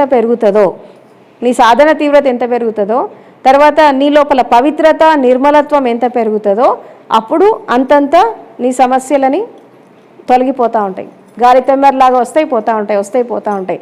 అది నిన్ను పెద్దగా చెలింపజేయవు. ఇప్పుడు పెద్ద ప్రళయం వచ్చినప్పుడు తుఫాన్లు వస్తాయి కదా, అప్పుడప్పుడు తుఫాన్లు వచ్చినప్పుడు పెద్ద పెద్ద చెట్లు ఉంటాయి, తాటి చెట్లు ఇవి ఉంటాయి కదా, కొబ్బరి చెట్లు, ఇవన్నీ కూడా పెద్ద పెద్ద మహావృక్షాలన్నీ కూడా గాలి దుమారం వచ్చినప్పుడు కూకటి వేళ్లతో సహా కింద పడిపోతాయా? కానీ గడ్డి చెట్లు ఉంటాయి చూసావా, గడ్డిపోచ, అది దానికి ఏం కాదు. మీరు గమనించారా? నీటి ప్రవాహం వచ్చిందనుకో అది దాని తగ్గట్టు ఇట్లా వంగుతుంది, నీటి ప్రవాహంగానే మడలేస్తుంది. అది అంటే గడ్డిపోచ ఏం చేసింది అక్కడ? ఆ అలకి తగ్గట్టుగా, ఆ ప్రళయానికి తగ్గట్టుగా తాను మలుచుకుంది కాబట్టి బతికి బట్టగట్టింది. కానీ మహావృక్షం ఏం చేస్తుంది? నేను గిట్లనే ఉంటా, నిటారుగా ఉంటా అనుకుంది, పడిపోయింది మొత్తం. కాదు, నేను ఇలాగే ఉంటా స్టేబుల్, కానీ అహంకారంతో ఉంది, ఏముంది, పడిపోయింది మొత్తం, వేళ్లతో సహా బయట తీసేసింది. అంటే తుఫాన్ వచ్చినా, ప్రళయం వచ్చినా, ఏదొచ్చినా జీవితంలో కూడా మిమ్మల్ని మీరు మోల్డ్ చేసుకోవాలి. అంటే గడ్డిపోచ ఎలాగైతే అలల్ని తట్టుకున్నప్పుడు ఎట్లా బెండ్ అవుతుంది, ఎట్లా మళ్ళీ నార్మల్ అవుతుందో, అదేవిధంగా పెద్ద అల వచ్చినా, చిన్న అల వచ్చినా, ఏ అలలు వచ్చినా మిమ్మల్ని మీరు మోల్డ్ చేసుకుంటూ సాధన సంపత్తితో మళ్ళీ లేవాలి. ఆ శక్తితో మళ్ళీ మీ పునర్జీవితంలోకి రావాలన్నట్టు. జీవితంలో ఏం జరిగినా తాత్కాలికమే, జీవితంలో ఏది జరిగినా ఆ కాసేపే, కానీ ఆ కాసేపటి దాన్ని మొత్తం జీవితం మీద ప్రభావితం చూపించద్దు. గడ్డి ఎలా మోల్డ్ అవుతుందో ఆ కాసేపు అలకి లొంగిపోయింది, సరెండర్ అయింది, అలకి చచ్చిపోలేదు, సరెండర్ అయింది. సరెండర్ అయ్యేసరికి ఏమైపోయింది? అలా దాని మించి ఇలా వచ్చింది, ఇలా వెళ్ళిపోయిందా? మళ్ళీ లేచింది. అది అలా పోగానే మళ్ళీ దాని నార్మల్ స్టేట్ కదా వచ్చింది. కాబట్టి జీవితంలో వచ్చే కష్ట నష్టాలు కూడా అలల్లాంటివే. మీరు కొంచెం ఆ టైంలో బెండ్ కావాలి, వాటికి కొంచెం సరెండర్ కావాలి, కొంచెం మిమ్మల్ని మీరు తగ్గించుకోవాలి. ఆ టైంలో ఆటోమేటిక్గా ఆ ప్రవాహం వెళ్ళిపోతూ ఉంటుంది, మళ్ళీ మీ నార్మల్ స్టేట్కి మీరు వచ్చేస్తారు. ఇది నేర్చుకోవాలా. జీవితంలో జరిగే ప్రతి సంఘటన కూడా అలల్లాంటివే. మీరు మహావృక్షం లెక్క నిలబడి నిటారుగా ఉన్నారనుకో, మీ లైఫ్ పోతుంది. గడ్డిపోచని గుర్తుపెట్టుకుంటే మీకు తెలుస్తుంది. అప్పుడప్పుడు చూడండి, నదీ తీరాల్లో గడ్డిపోచలు ఉంటాయి, పెద్ద పెద్ద అలలు వస్తూ ఉంటే ఏం చేస్తుంది? వంగిపోతుంది, చక్కగా వంగిపోతుంది, మళ్ళీ వాటర్ పోగానే మళ్ళీ లేస్తుంది. మహావృక్షాలన్నీ పడిపోతాయి, చిన్న వృక్షాలన్నీ చక్కగా ఉంటాయి. కాబట్టి ప్రతికూల పరిస్థితులు వచ్చినప్పుడు గుర్తుపెట్టుకోండి, ప్రతికూల పరిస్థితులు వచ్చినప్పుడు మనము అధికులం అని చెప్పి అనద్దు. అనుగాని చోట అధికులం అనరాదు, కొంచెం ఉండుటెల్లా కొదువ కాదు, కొండ అద్దమందు కొంచెమై ఉండదా విశ్వదావిరామ వినురవేమ అని అంటారు. అంటే మనకి అనుగాని చోట, ప్రతికూలమైన చోట మన వాయిస్ రేజ్ చేయొద్దు, మనం మౌనం అయిపోవాలా. మనం మౌనం అయిపోయినంత మాత్రాన మనం అక్కడ తక్కువ అని కాదు. అక్కడ ఇప్పుడు అద్దంలో కొండను చూస్తే చిన్నగా కనబడుతుంది, అంత మాత్రం కొండ చిన్నగా ఉంటుందా? అసలు స్వరూపం చూస్తే దానికి అర్థం కాదు, అద్దంలో చూస్తే చిన్నగా కనబడుతుంది. అదేవిధంగా జీవితంలో ప్రతికూల పరిస్థితులు వచ్చినప్పుడు మిమ్మల్ని మీరు మోల్డ్ చేసుకొని గడ్డిపోచేలాగా మీరు కొంత సరెండర్ అవ్వాలి, పరిస్థితులకు సరెండర్ అవ్వాలి. సరెండర్ అయిపోతే ఆటోమేటిక్గా ఆ పరిస్థితులు మెల్లమెల్లగా వెళ్ళిపోతాయి, మళ్ళీ మీ యథాస్థానానికి మీరు వచ్చేస్తారు. కాబట్టి జీవితం అనేది మీరు ఎలా జీవిస్తున్నారు, ఎలా ఉంటున్నారు. ఎందుకంటే ప్రకృతి మనకి ప్రతిదీ నేర్పిస్తూ ఉంటుంది. ప్రకృతి పెద్ద గురువు, యూనివర్స్ పెద్ద గురువు. నీకు నేర్చుకునేటటువంటి స్థితి నీకుంటే ప్రతి ఒక్కటి నేర్పిస్తూ ఉంటుంది. ప్రకృతిలో ప్రతిదీ నీకు చేస్తూ ఉంటుంది. కాబట్టి లైఫ్లో ఎప్పుడైనా కానీ ఒక స్టూడెంట్ లాగా ఉండాలి, నిత్య విద్యార్థిలాగా ఉండాలి. ప్రతి క్షణము లెర్నింగ్ ప్రాసెస్ అనేది జరుగుతూ ఉండాలి. ఈ జరుగుతున్నటువంటి క్రమంలో మనము ఒక్కొక్క స్థితిని దాటుకుంటూ మనం ముందుకు వెళ్తూ ఉంటాం. అహంకారము, అజ్ఞానము, మూర్ఛ, నేను నాది అనే భావన, తర్వాత రకరకాల మనస్పర్ధలు, ఇవన్నీ కూడా పోవాలి. ఇన్హిబిషన్స్ అని వెళ్ళిపోవాలా. గతంతో తెగదెంపులు చేసుకోవాలా, భవిష్యత్తు ఊహల్లో బతకద్దు, వర్తమానంలో ఈ క్షణంలో జీవించడం అలవాటు చేసుకుంటే ఆటోమేటిక్గా మీరు మోల్డ్ అయిపోతారు. కాబట్టి ఒక గురువుకి సరైన శిష్యుల్లాగా ఉండడం అనేది ఒక పెద్ద టెస్ట్. ఏంటది? పెద్ద టెస్ట్. అంత ఈజీ కాదు అది. ఎందుకంటే ఈ స్టేజెస్ అన్నీ దాటాలా. అంటే సాధకుల స్టేజ్ దాటాలా, సేవ చేసే స్టేజ్ దాటాలి, అనుసరించే స్టేజ్ దాటాలా, తర్వాత ఆచరించే స్టేజ్ కూడా దాటాలి, అనుభవాన్ని తీసుకోవాలా, తర్వాత కరెక్ట్ శిష్యులు కావాలి. ఇప్పుడు అందుకే నిజమైనటువంటి జ్ఞానులకి అందరికి కూడా చాలా తక్కువ మంది దొరుకుతారు శిష్యులు. బుద్ధుడికి ఎంతమంది ఉన్నారు? బుద్ధుడికి ఎంతమంది దొరికారు తెలుసా? ఆయనకి హార్డ్లీ ఆ బుద్ధ సంఘంలో ఇన్నర్ సర్కిల్లో తీసుకుంటే ఆయనకు 50 మంది దొరికారు అంతే. ఆయన లైఫ్ లాంగ్ లైఫ్లో మొత్తం. ఓషోకి ఎంతమంది దొరికారు? ఆయనకు కూడా అంతే ఉంటారు, 50-60 మెంబర్స్ కంటే ఎక్కువ లేరు. సరే, అందరూ రావడం, ఇప్పుడు ఫాలో అయ్యే వాళ్ళు చాలామంది ఉంటారు. ఎవరికి కావాలా ఫాలోవర్స్? ఆ అనుభవాన్ని అందుకునే వాళ్ళు కావాలి కదా. ఇప్పుడు ఇది ఓషో ఇది బాగా చెప్తాడు, అది బాగా చెప్తాడు, ఇది అట్లా అది ఇట్లా అనేవాళ్ళు చాలామంది ఉన్నారే, కానీ అసలు ఎవరు దాన్ని కరెక్ట్గా పట్టుకున్నారు? మనకి ఇప్పుడు నిజంగా ఓషో పరంపరలో మనం కరెక్ట్గా చూస్తే మనకు 5-6 కనబడతారు. ఇప్పుడు గురువులాగా నిలబడ్డ వాళ్ళు 5-6 కనబడతారు ఓషో పరంపరలో, అంతే. మీరు ఏ గురు పరంపర అన్న తీసుకోండి, కొంతమంది ఎందుకుంటారంటే అందరూ శిష్యులు కాదు. ఫాలోవర్స్ వేరు, డిసైపుల్స్ వేరు, డివోటీస్ వేరు, స్టూడెంట్స్ వేరు. ఇది ఓషోనే చెప్తాడు ఎగ్జాంపుల్. స్టూడెంట్స్, తర్వాత disciples, devotees and followers. Students ఏముంది, పాఠం నేర్చుకుంటే వెళ్ళిపోతారు, మళ్ళీ రారు. ఇటు పాఠం నేర్చుకుని వెళ్ళిపోతారు, మళ్ళీ రారు. తర్వాత ఈ డిసైపుల్స్ ఎట్లా ఉంటారు? కొంత జ్ఞానం వచ్చేదాకా ఉంటారు, మళ్ళీ వాళ్ళు వెళ్ళిపోతారు, అవునా? కానీ లాస్ట్కి ఎప్పుడైతే శిష్యరికం కూడా దాటుతుందో ఇంకో స్టేజ్ ఉంటుంది. మళ్ళీ శిష్యరికం కూడా దాటాక అప్పుడు డివోషన్కి వెళ్తారు, అంటే భక్తి, గురు భక్తిలోకి వెళ్ళిపోతారు. దాన్ని ఏమంటారు? డివోటీ అంటారు. డివోటీ అంటే దేవాలయంలో డివోటీస్ కాదు, గురువుకి భక్తిభావంతో వెళ్ళిపోతారు. ఈ గురు భక్తిలోకి ఎప్పుడైతే పడతారో అప్పుడు భగవంతుడి భక్తిలో పడతారు అన్నట్టు. ఇప్పుడు మీరాబాయి అంతే కదా. మీరాబాయి సంత్ రవిదాస్ దగ్గరికి వెళ్ళిపోయాక ఆమె ఈ గురువు స్థానం నుంచి భగవంతుడి స్థానంలో పడిపోయింది. ఆమెకి ఎక్కడ జ్ఞానోదయం వచ్చేసింది. ఈ భక్తి మార్గంలో వెళ్ళే సాధకులంతా కూడా గురు భక్తిలోకి వెళ్ళిపోతారనమాట. కాబట్టి భక్తి మార్గంలో వెళ్ళినా, యోగ మార్గంలో వెళ్ళినా, ఏ మార్గంలో వెళ్ళినప్పటికీ కూడా ఇక్కడ అనుభవ జ్ఞానం అనేది ఇంపార్టెంట్, ఆచరణ ఇంపార్టెంట్, తర్వాత సరైనటువంటి శిష్యులు కావడం ఇంపార్టెంట్. ఆయారాం గయారాం లెక్క ఉండద్దు. ఏ గురువు దగ్గర పోయినా వస్తున్నామా పోతున్నామా ఏదో చేస్తున్నాంలే అని కాదు కావాల్సింది. అసలు మీరు దేనికోసం వచ్చారు అది ఒకసారి క్వశ్చన్ చేసుకోవాలా. దేనికోసం వస్తున్నారు, దేనికోసం పోతున్నారు, ఒకసారి ఎవరిది వాళ్ళు క్వశ్చన్ చేసుకోవాలి. వాళ్ళు క్వశ్చన్ చేసుకోవాలి, అది అవసరం. అది స్వాధీనం అనేది జరగాలి. కాబట్టి శిష్యరికము చేయడం అనేది ఒకేసారి రాదు, కానీ మెల్లమెల్లగా ఎదగాలి. ఇది ఒకేసారి రాదు, మెల్లమెల్లగా ఎదగాలి. ఆ ఎదుగుతున్నటువంటి క్రమంలో ప్రతిరోజు స్వాధీనము, సెల్ఫ్ చెక్ అనేది రోజు చేసుకోవాలి. అందుకే నేనేం చెప్పాను, ఆ సాధకుల సూత్రాలలో ఏం చెప్పాను, మార్నింగ్ లేవగానే ఒకసారి మనల్ని మనం సెల్ఫ్ చెక్ చేసుకోవాలి. ఎటు వెళ్తున్నాం, ఏం చేస్తున్నాం, ఏ పని మీద వెళ్తున్నాం, ఏం చేయాలా, ఇదంతా కూడా చెక్ చేసుకోమని చెప్పాను. ఎందుకంటే జీవితంలో టైం వేస్ట్ చేసుకోవద్దు ఎప్పుడైనా. జీవితం చాలా చిన్నది, ఎప్పుడు ఏమవుతుంది ఎవరికి తెలుసు, తెలియదు మనకి. మన two little to be short అన్నారు. ఈ క్షణం ఇక్కడ ఉన్న మరుక్షణం ఏం జరుగుతుందో మనకు తెలియదు. No guarantee for life. So కాబట్టి ప్రతి క్షణము స్వాధీనం, self actualization, self study, self actualization and self realization and లాస్ట్కి ఎన్లైటన్మెంట్. స్వాధీనము, తర్వాత స్వయం యొక్క వాస్తవికతని అర్థం చేసుకోవడం, స్వయం సాక్షాత్కారం చేసుకోవడం, లాస్ట్కి జ్ఞానోదయం పొందడం. ఈ 4 స్టెప్స్లో ఒక మనిషి ఎన్లైటన్మెంట్ని అందుకుంటాడు. సో ఇది చేస్తున్నటువంటి క్రమంలో కూడా రకరకాల ఇబ్బందులు వచ్చినప్పుడు దాన్ని ఎప్పటికప్పుడు రెక్టిఫై చేసుకోవాలి, ఎప్పటికప్పుడు క్లియర్ చేసుకోవాలి. దారిలో రకరకాల ఇబ్బందులు వచ్చినప్పుడు దాన్ని రెక్టిఫై చేసుకోవాలా, ముందుకెళ్తూ ఉండాలి, రెక్టిఫై చేసుకోవాలా, ముందుకెళ్తూ ఉండాలి. అది మనసులో పెట్టేసుకొని అలాగే ఉండద్దు. పెట్టేసుకుంటే దానికి సమాధానం దొరకదు, అది ఏదైనా కానీ.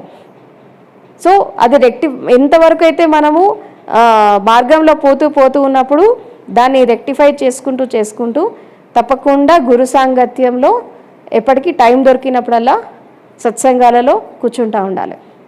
ఎప్పుడు టైం దొరికితే అప్పుడు సత్సంగాలకు రావాలి, సాధనకి రావాలి.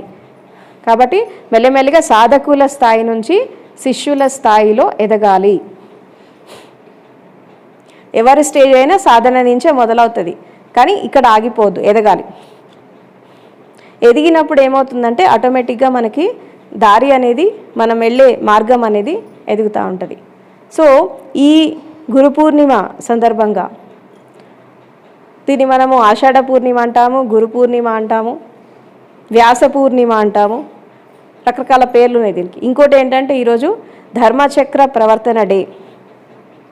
ధర్మచక్ర ప్రవర్తన డే అంటే ఏంటంటే గౌతమ బుద్ధుడు తను జ్ఞానోదయం పొందాక తన 6 నెలలు మౌనంలో ఉంటాడు, 6 months మౌనంలో ఉంటాడు. ఆయన ఎన్లైటన్మెంట్ పొందాక మౌనంలో ఉన్నాక అప్పుడు ఎవరికి బోధించాలి ఆ జ్ఞానాన్ని? ఎందుకంటే అడవిలో ఉంటాడు కదా, ఎవరు లేరు ఆయన చుట్టుపక్కల జ్ఞానాన్ని బోధించడానికి. ఎవరికి బోధించాలి అని చెప్పి ఆలోచిస్తున్నప్పుడు ఈయన సాధన చేస్తున్న క్రమంలో అక్కడ ఫోటో ఉంది చూసారా, అది మీ పక్కన 5 శిష్యులు, ఆ పంచవర్గీయ భిక్షువులు అన్నట్టు. ఈయన సాధన చేస్తున్నప్పుడు ఆయనకు సేవ చేశారనమాట వీళ్ళంతా. ఈ 5 ఫ్రెండ్స్ లాగా ఉండి ఆయనతో పాటు సాధన చేస్తే ఆయనకి సేవ చేసేవాళ్ళు అనమాట. ఈయన జ్ఞానోదయం అందుకున్నాక వాళ్ళకి ఫస్ట్ ధర్మాన్ని బోధించాలి అని చెప్పి ఆయనకి అనిపించి వాళ్ళని వెతుక్కుంటా వెళ్తాడు. ఏది బుద్ధగయ నుంచి సారనాథ్ వెళ్తాడు. సారనాథ్ అంటే వారణాసికి 8 kilometers దూరంలో ఉంది. ఆయన అక్కడ ఈ 5 భిక్షువుల దగ్గరికి వెళ్ళి అక్కడైనా మొట్టమొదటి ధర్మ ప్రవచనం ఇచ్చినటువంటి రోజు ఈరోజు ఆషాఢ పూర్ణిమ. అందుకే ఇది ధర్మచక్ర ప్రవర్తన డే అంటారు. అంటే తన ధర్మాన్ని బోధించడం 5 మొదలుపెట్టాడు బుద్ధుడు, అది ఇప్పుడు విశ్వజనీనం అయిపోయింది. ఇంకోటి ఏంటంటే గౌతమ బుద్ధుడు ఈరోజు ఇంకొక విశిష్టత ఉంది బుద్ధుడి జీవితంలో. ఆషాఢ పూర్ణిమకి ఏంటంటే గౌతమ బుద్ధుడు తల్లి మాయాదేవి తెలుసా అందరికీ? ఆయన కన్న తల్లి మాయాదేవి, ఆయన పెంచిన తల్లి గౌతమి. ఈ మాయాదేవి ఆమె కన్సీవ్ అయినటువంటి రోజు, అంటే బుద్ధుడి సోల్ అనేది ఆమె గర్భంలో ప్రవేశించిన రోజు ఇది ఆషాఢ పూర్ణిమ. ఆమె గర్భంలోకి వస్తుందానికంటే ముందు ఆమె 2 విజన్స్ చూస్తుంది. 2 కళలు కంటది ఆమె. ఒకటి ఒక ఉన్నతమైనటువంటి సోల్ ఆమె గర్భంలో ప్రవేశించినట్టు, ఒక కమలం పువ్వు, తర్వాత ఒక ఏనుగు ఆమె గర్భంలో ప్రవేశించినట్టు ఒక విజన్ చూస్తుంది అనమాట. దాని తర్వాత ఈ ఆషాఢ పూర్ణిమ రోజు ఆమె ప్రెగ్నెంట్ అవుతుంది. అంటే గౌతమ బుద్ధుడు తల్లి గర్భంలోకి వచ్చినటువంటి రోజు, పుట్టినరోజు కాదు, కన్సీవ్ అయిన రోజు ఆమె మాయాదేవి. ఆయన పుట్టిన 1 week 10 days ఆమె చనిపోతుంది. మాయాదేవి తొందరగా చనిపోతుంది. చనిపోయాక అప్పుడు తల్లి గౌతమి, పినతల్లి గౌతమి పెంచుతుంది. అందుకే గౌతమ బుద్ధుడు పేరు ఎట్లా వచ్చిందంటే ఆమె పేరుతో వచ్చింది, తల్లి గౌతమి, ప్రజాపతి గౌతమి. అందుకే గౌతమ సిద్ధార్థుడు, గౌతమ బుద్ధుడు అని అంటారు అనమాట. తల్లి పేరుతో వచ్చింది ఆ పేరు. కానీ ఆయన కన్న తల్లి మహామాయ, ఆమె వేరు. సో ఆయన కన్సీవ్ తల్లి గర్భంలో వచ్చినటువంటి రోజు ఇది ఆషాఢ పూర్ణిమ. బుద్ధుడి జీవితంలో ముఖ్యమైన ఘట్టాలన్నీ కూడా పౌర్ణమి రోజు జరిగాయి. బుద్ధుడు తల్లి గర్భంలోకి వచ్చింది పౌర్ణమి రోజే, ఆయన పుట్టింది పౌర్ణమి రోజే, ఆయన ఇల్లు వదిలిపెట్టి పోయింది పౌర్ణమి రోజే, ఆయన జ్ఞానోదయం అందుకుంది పౌర్ణమి రోజే, ఆయన ధర్మచక్ర ప్రవర్తన చేసింది కూడా పౌర్ణమి రోజే, ఆఖరికి ఆయన చనిపోయింది కూడా పౌర్ణమి రోజే. ప్రతిదీ పౌర్ణమికే జరిగింది బుద్ధుడి లైఫ్లో. అందుకే ఈ సంవత్సరంలో వచ్చే ప్రతి పూర్ణిమ ఏదో ఒక బుద్ధుడికి అటాచ్ అయ్యి ఉంటుంది అనమాట, ఏదో ఒక సంఘటనకి అటాచ్ అయ్యి ఉంటుంది బుద్ధుడి జీవితంలో. సో అంటే అన్ని. ఇంకోటి, మహారాజు అయినా రాజమహల్లో పుట్టలే, చెట్టు కింద పుడతాడు ఆయన. సాలవృక్షం కింద పుడతాడు, లుంబిని వనంలో సాలవృక్షం కింద పుట్టాడు. తర్వాత ధర్మాన్ని బోధించేటటువంటి క్రమంలో కూడా చెట్టు కింద బోధించాడు సారనాథ్లో. ఆఖరికి జ్ఞానోదయం పొందడం కూడా చెట్టు కింద పొందాడు. సాధన చేయడం కూడా ప్రకృతి మధ్యలో చేశాడు. తర్వాత ఆఖరికి బాడీ లీవ్ చేసేటప్పుడు మహాపరినిర్వాణం పొందేటప్పుడు కుషీనగర్లో ఆయన చెట్టు కిందే ఆయన దేహాన్ని వదిలేశాడు. అంటే జీవితంలో జరిగిన ముఖ్యమైన ఘట్టాలన్నీ కూడా ఆయనకి సహజ సిద్ధంగా ప్రకృతి మధ్యలో జరిగినాయి. అందుకే ఆయన బుద్ధుడయ్యాడు. ఎందుకంటే బుద్ధుడు ప్రకృతిని అధ్యయనం చేసినట్టుగా ఎవరు చేయలేదు, ఇంతవరకు ఏ గురువు చేయలే. అందుకే అంత సహజంగా, అంత సరళంగా, అంత సత్యవంతంగా, అంత స్ట్రైట్ ఫార్వర్డ్గా ఆ జ్ఞానాన్ని ఎలా అందించగలిగాడంటే బాగా ప్రకృతితో, విశ్వంతో మమేకమైపోయాడు ఆయన. ఆ యూనివర్స్తో మమేకత్వం వచ్చేసింది ఆయనకి. సో ఈరోజు ధర్మచక్ర ప్రవర్తన డే. సో ఇంకొకటి ఏంటంటే ఈరోజు నుంచి మన బుద్ధిస్ట్ మాంగ్స్ అంతా కూడా వర్షావాస్ స్టార్ట్ చేస్తారు. అంటే వర్షాకాలంలో ఈ బౌద్ధ సన్యాసులకి సంవత్సరం అంతా వాళ్ళు ధర్మ ప్రచారంలో తిరుగుతూ ఉంటారు, అటు ఇటు పనులు చేసుకుంటూ. కానీ ఈ వర్షాకాలం 3 నెలలు మాత్రం వాళ్ళు ధర్మ ప్రచారానికి పోరు, ఒక ఊర్లో ఉంటారు. ఒక ఊరిని సెలెక్ట్ చేసుకొని ఆ ఊరులో వాళ్ళ సాధనలోకి వెళ్ళిపోతారు. వాళ్ళు ఈ 3 months సాధనలోకి వెళ్ళిపోతారు వాళ్ళు, ధర్మ ప్రచారం. దీనికి వర్షావాస్ సెరిమనీ అంటారు వాళ్ళు. అయితే ఏ ఊర్లో అయితే ఉంటారో అక్కడున్న గృహస్థ ధర్మంలో ఉండే వాళ్ళంతా వాళ్ళకి సేవ చేస్తారు, వాళ్ళకి ఫుడ్ పెట్టడం, టైంకి అన్ని అందించడం, వాళ్ళు సేవ చేస్తారు అంటే వీళ్ళు సాధనలో ఉంటారు అన్నట్టు. 3 months అది కూడా ఈ రోజు నుంచి స్టార్ట్ అవుతుంది, ఆషాఢ పూర్ణిమ నుంచి. సో ఈరోజు ఇన్ని విశిష్టత ఉన్నాయి. గురు పూర్ణిమ, ఆషాఢ పూర్ణిమ, ధర్మచక్ర ప్రవర్తన డే, అండ్ తర్వాత ఇది వర్షావాస్ కార్యక్రమం స్టార్ట్ అవుతుంది. అండ్ ఇంకోటి ఏంటంటే ఈ అసలు అన్ని పౌర్ణమిలు ఉన్నాయి కదా, ఈ ఆషాఢ పూర్ణిమని గురు పూర్ణిమ లాగా ఎందుకు సెలబ్రేట్ చేసుకుంటున్నారు చెప్తారు ఎవరైనా? చాలా పౌర్ణమిలు ఉన్నాయి కదా మనకి, ఇదే ఎందుకు చేస్తారు ఆషాఢ పూర్ణిమని?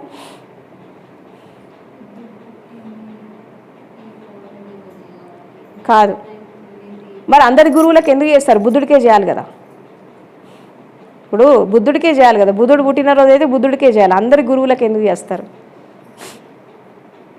ఆషాఢ పూర్ణిమని గురు పూర్ణిమ లాగా ఎందుకు సెలబ్రేట్ చేస్తారు? ఎవరికైనా తెలుసా? విన్నారా? ఎక్కడైనా కథలు విన్నారా? ఇప్పుడు ఆషాఢ పూర్ణిమ అంటే వర్ష ఋతువు, ఇది వర్షాలు బాగా పడతాయి ఈ టైంలో, అవునా? చంద్రుడు వస్తాడు కానీ కనబడడు, మబ్బుల చాటులో ఉండిపోతాడు అన్నట్టు. అప్పుడప్పుడు మబ్బులు కూడా కనబడవు, వర్షం అంతా విపరీతంగా, వర్షం మాత్రమే కనబడుతుంది ఆకాశాన్ని చూస్తుంటే, కానీ చంద్రుడు కనబడడు, అప్పుడప్పుడు మేఘాలు కూడా కనబడవు సరిగా, ఎందుకంటే వర్షమే ధారాళంగా వస్తూ ఉంటుంది ఆషాఢ మాసంలో. అయితే ఇప్పుడు చంద్రుడు స్వయం ప్రకాశితుడు కాదు, సూర్యుడి నుంచి వెలుగు తీసుకుంటాడు, అవునా? సూర్యుడి నుంచి వెలుగు తీసుకొని చంద్రుడు ప్రకాశిస్తాడు. అదేవిధంగా గురువుని పౌర్ణమితో ఎందుకు పోల్చారు? గురువుని పౌర్ణమితో ఎందుకు పోల్చారు? గురు పౌర్ణిమలు ఎందుకు చేస్తారు అంటే, ఇప్పుడు మన లోపల ఉండేటటువంటి చైతన్యం యొక్క వెలుగు, పౌర్ణమి యొక్క వెలుగు ఒకటే. అర్థమైందా? మన లోపల ఉండే చైతన్యం యొక్క వెలుగు, పౌర్ణమి యొక్క వెలుగు ఒకటే. తర్వాత గురువుని పౌర్ణమితో ఎందుకు పోల్చారు, చంద్రుడితో ఎందుకు పోల్చారంటే, భగవంతుడు అనేవాడు సూర్యుడితో సమానం అయితే సూర్యుడు మనం డైరెక్ట్ చూడలేం, చూస్తావా? కళ్ళు పోతాయి, ఎందుకంటే మన కళ్ళు ఇంకా ఆ దృష్టి అంత డెవలప్ కాలే మనకి సూర్యుడిని చూడటానికి. కానీ చంద్రుడిని చూస్తాం, చంద్రుడి వెన్నెలను ఆస్వాదిస్తాం మనం.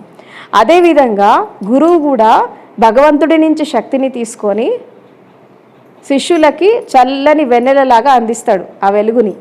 అందుకే గురువుని పౌర్ణమితో పోలుస్తారు. అంటే భగవంతుడు సూర్యుడు వాడైతే గురువు ఆ ఎనర్జీని తీసుకొని శిష్యులకి చల్లని వెన్నెలలాగా అందిస్తాడు అన్నట్టు. అందుకే గురువుని పౌర్ణమితో పోలుస్తారు, గురు పౌర్ణమిలు చేస్తారు. గురువుని చంద్రుడితో ఎందుకు పోలుస్తారంటే, గురువుతో మనం సాంగత్యంలో కూర్చుంటాము, గురువు సత్సంగాల్లో కూర్చుంటాము, వాళ్ళ జ్ఞానాన్ని అందుకుంటాము, అన్నీ చేస్తాం.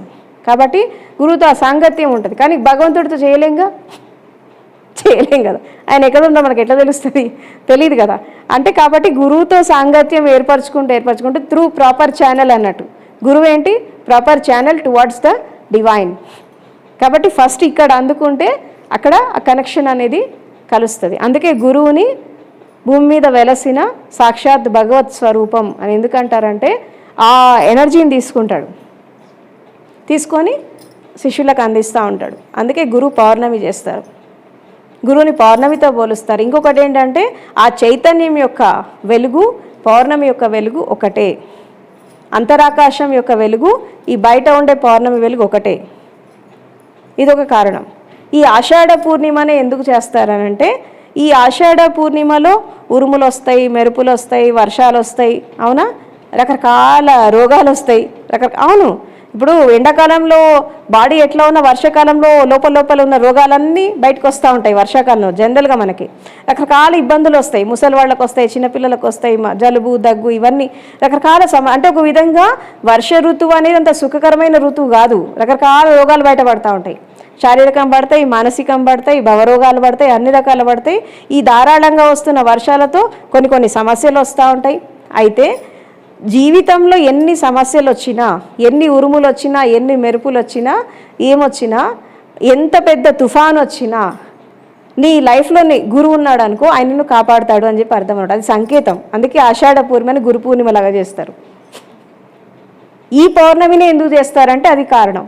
అంటే అనేక రకాల కష్ట నష్టాలు ఇరుక్కుపోయినటువంటి మనుషులని గురువు ఒక భగవంతుడి స్వరూపంలాగా వాళ్ళ జీవితాల్లోకి వచ్చి వాళ్ళని అన్నిటి నుంచి బయటికి తీసుకొస్తాడు. కాబట్టి ఈ ఆషాఢ పూర్ణిమని గురు పూర్ణిమలాగా సెలబ్రేట్ చేస్తారు. విన్నారా ఇది ఎక్కడైనా? మీరు గమనించండి, సంవత్సరంలో ఉన్న రోగాలన్నీ వర్షాకాలంలో బయటకు వస్తాయి. ఎండాకాలం అంతా బాగానే ఉంటారు మీరు, కొంచెం వర్షం స్టార్ట్ కానీ లోపల ఉన్న రుగ్మతలన్నీ బయటకు వస్తాయి. రకరకాల సమస్యలు, రకరకాల ఇబ్బందులు, ఎన్నో రకాల ఉంటాయి. అందులో ఆకాశం కూడా ఎట్లా ఉంటుంది? మేఘావృతమై ఉంటుంది. ఉరుములు వస్తాయి, మెరుపులు వస్తాయి, వర్షాలు వస్తాయి. అయినా అప్పుడప్పుడు వెన్నెల వస్తూ ఉంటుంది. ఇన్ని ఉన్నా వెన్నెల వస్తూ ఉంటుంది. ఆ వెన్నెల ఎవరంటే మీ జీవితంలో గురువు అన్నట్టు. జీవితంలో ఎన్ని కష్ట నష్టాలున్నా, ఎంత అంధకారం ఉన్నా, తర్వాత ఎన్ని ఇబ్బందులున్నా గురువు అప్పుడప్పుడు వెన్నెలలాగా ఆశీర్వాదాన్ని కురిపిస్తాడన్నట్టు. అది నిజమైన గురువులైతే. అందరి గురించి నేను చెప్పను. నిజమైన గురువులైతే ఎన్ని ఒడిదుడుకులు వచ్చినా ఏమొచ్చినా ఆ బ్లెస్సింగ్ అనేది తప్పకుండా జీవితంలో ఉంటుంది. వర్షధారలా కురిసినా, తుఫాన్ వచ్చినా, ఏదొచ్చినా గురువు కాపాడతాడు అనే ఉద్దేశంతో దానికి సంకేతంగా ఈ ఆషాఢ పూర్ణిమని గురు పూర్ణిమలాగా చేస్తారు. అంటే మనుషుల జీవితానికి, ప్రకృతికి సంబంధం ఉంది. ఆకాశతత్వానికి, తర్వాత మీ లోపల ఉండే చైతన్యానికి సంబంధం ఉంది. బయట ఉండే సూర్యుడికి, మీ లోపల ఉండే పంచభూతాలకి సంబంధం ఉంది. మీ లోపల ఉండే చైతన్యానికి చంద్రుడికి సంబంధం ఉంది. వీటన్నిటినీ కలిపి మీకు అందించేవాడు గురువు. కాబట్టి గురు పూర్ణిమ, ఆషాఢ పూర్ణిమ ఎందుకు చేస్తారంటే ఇది కారణం.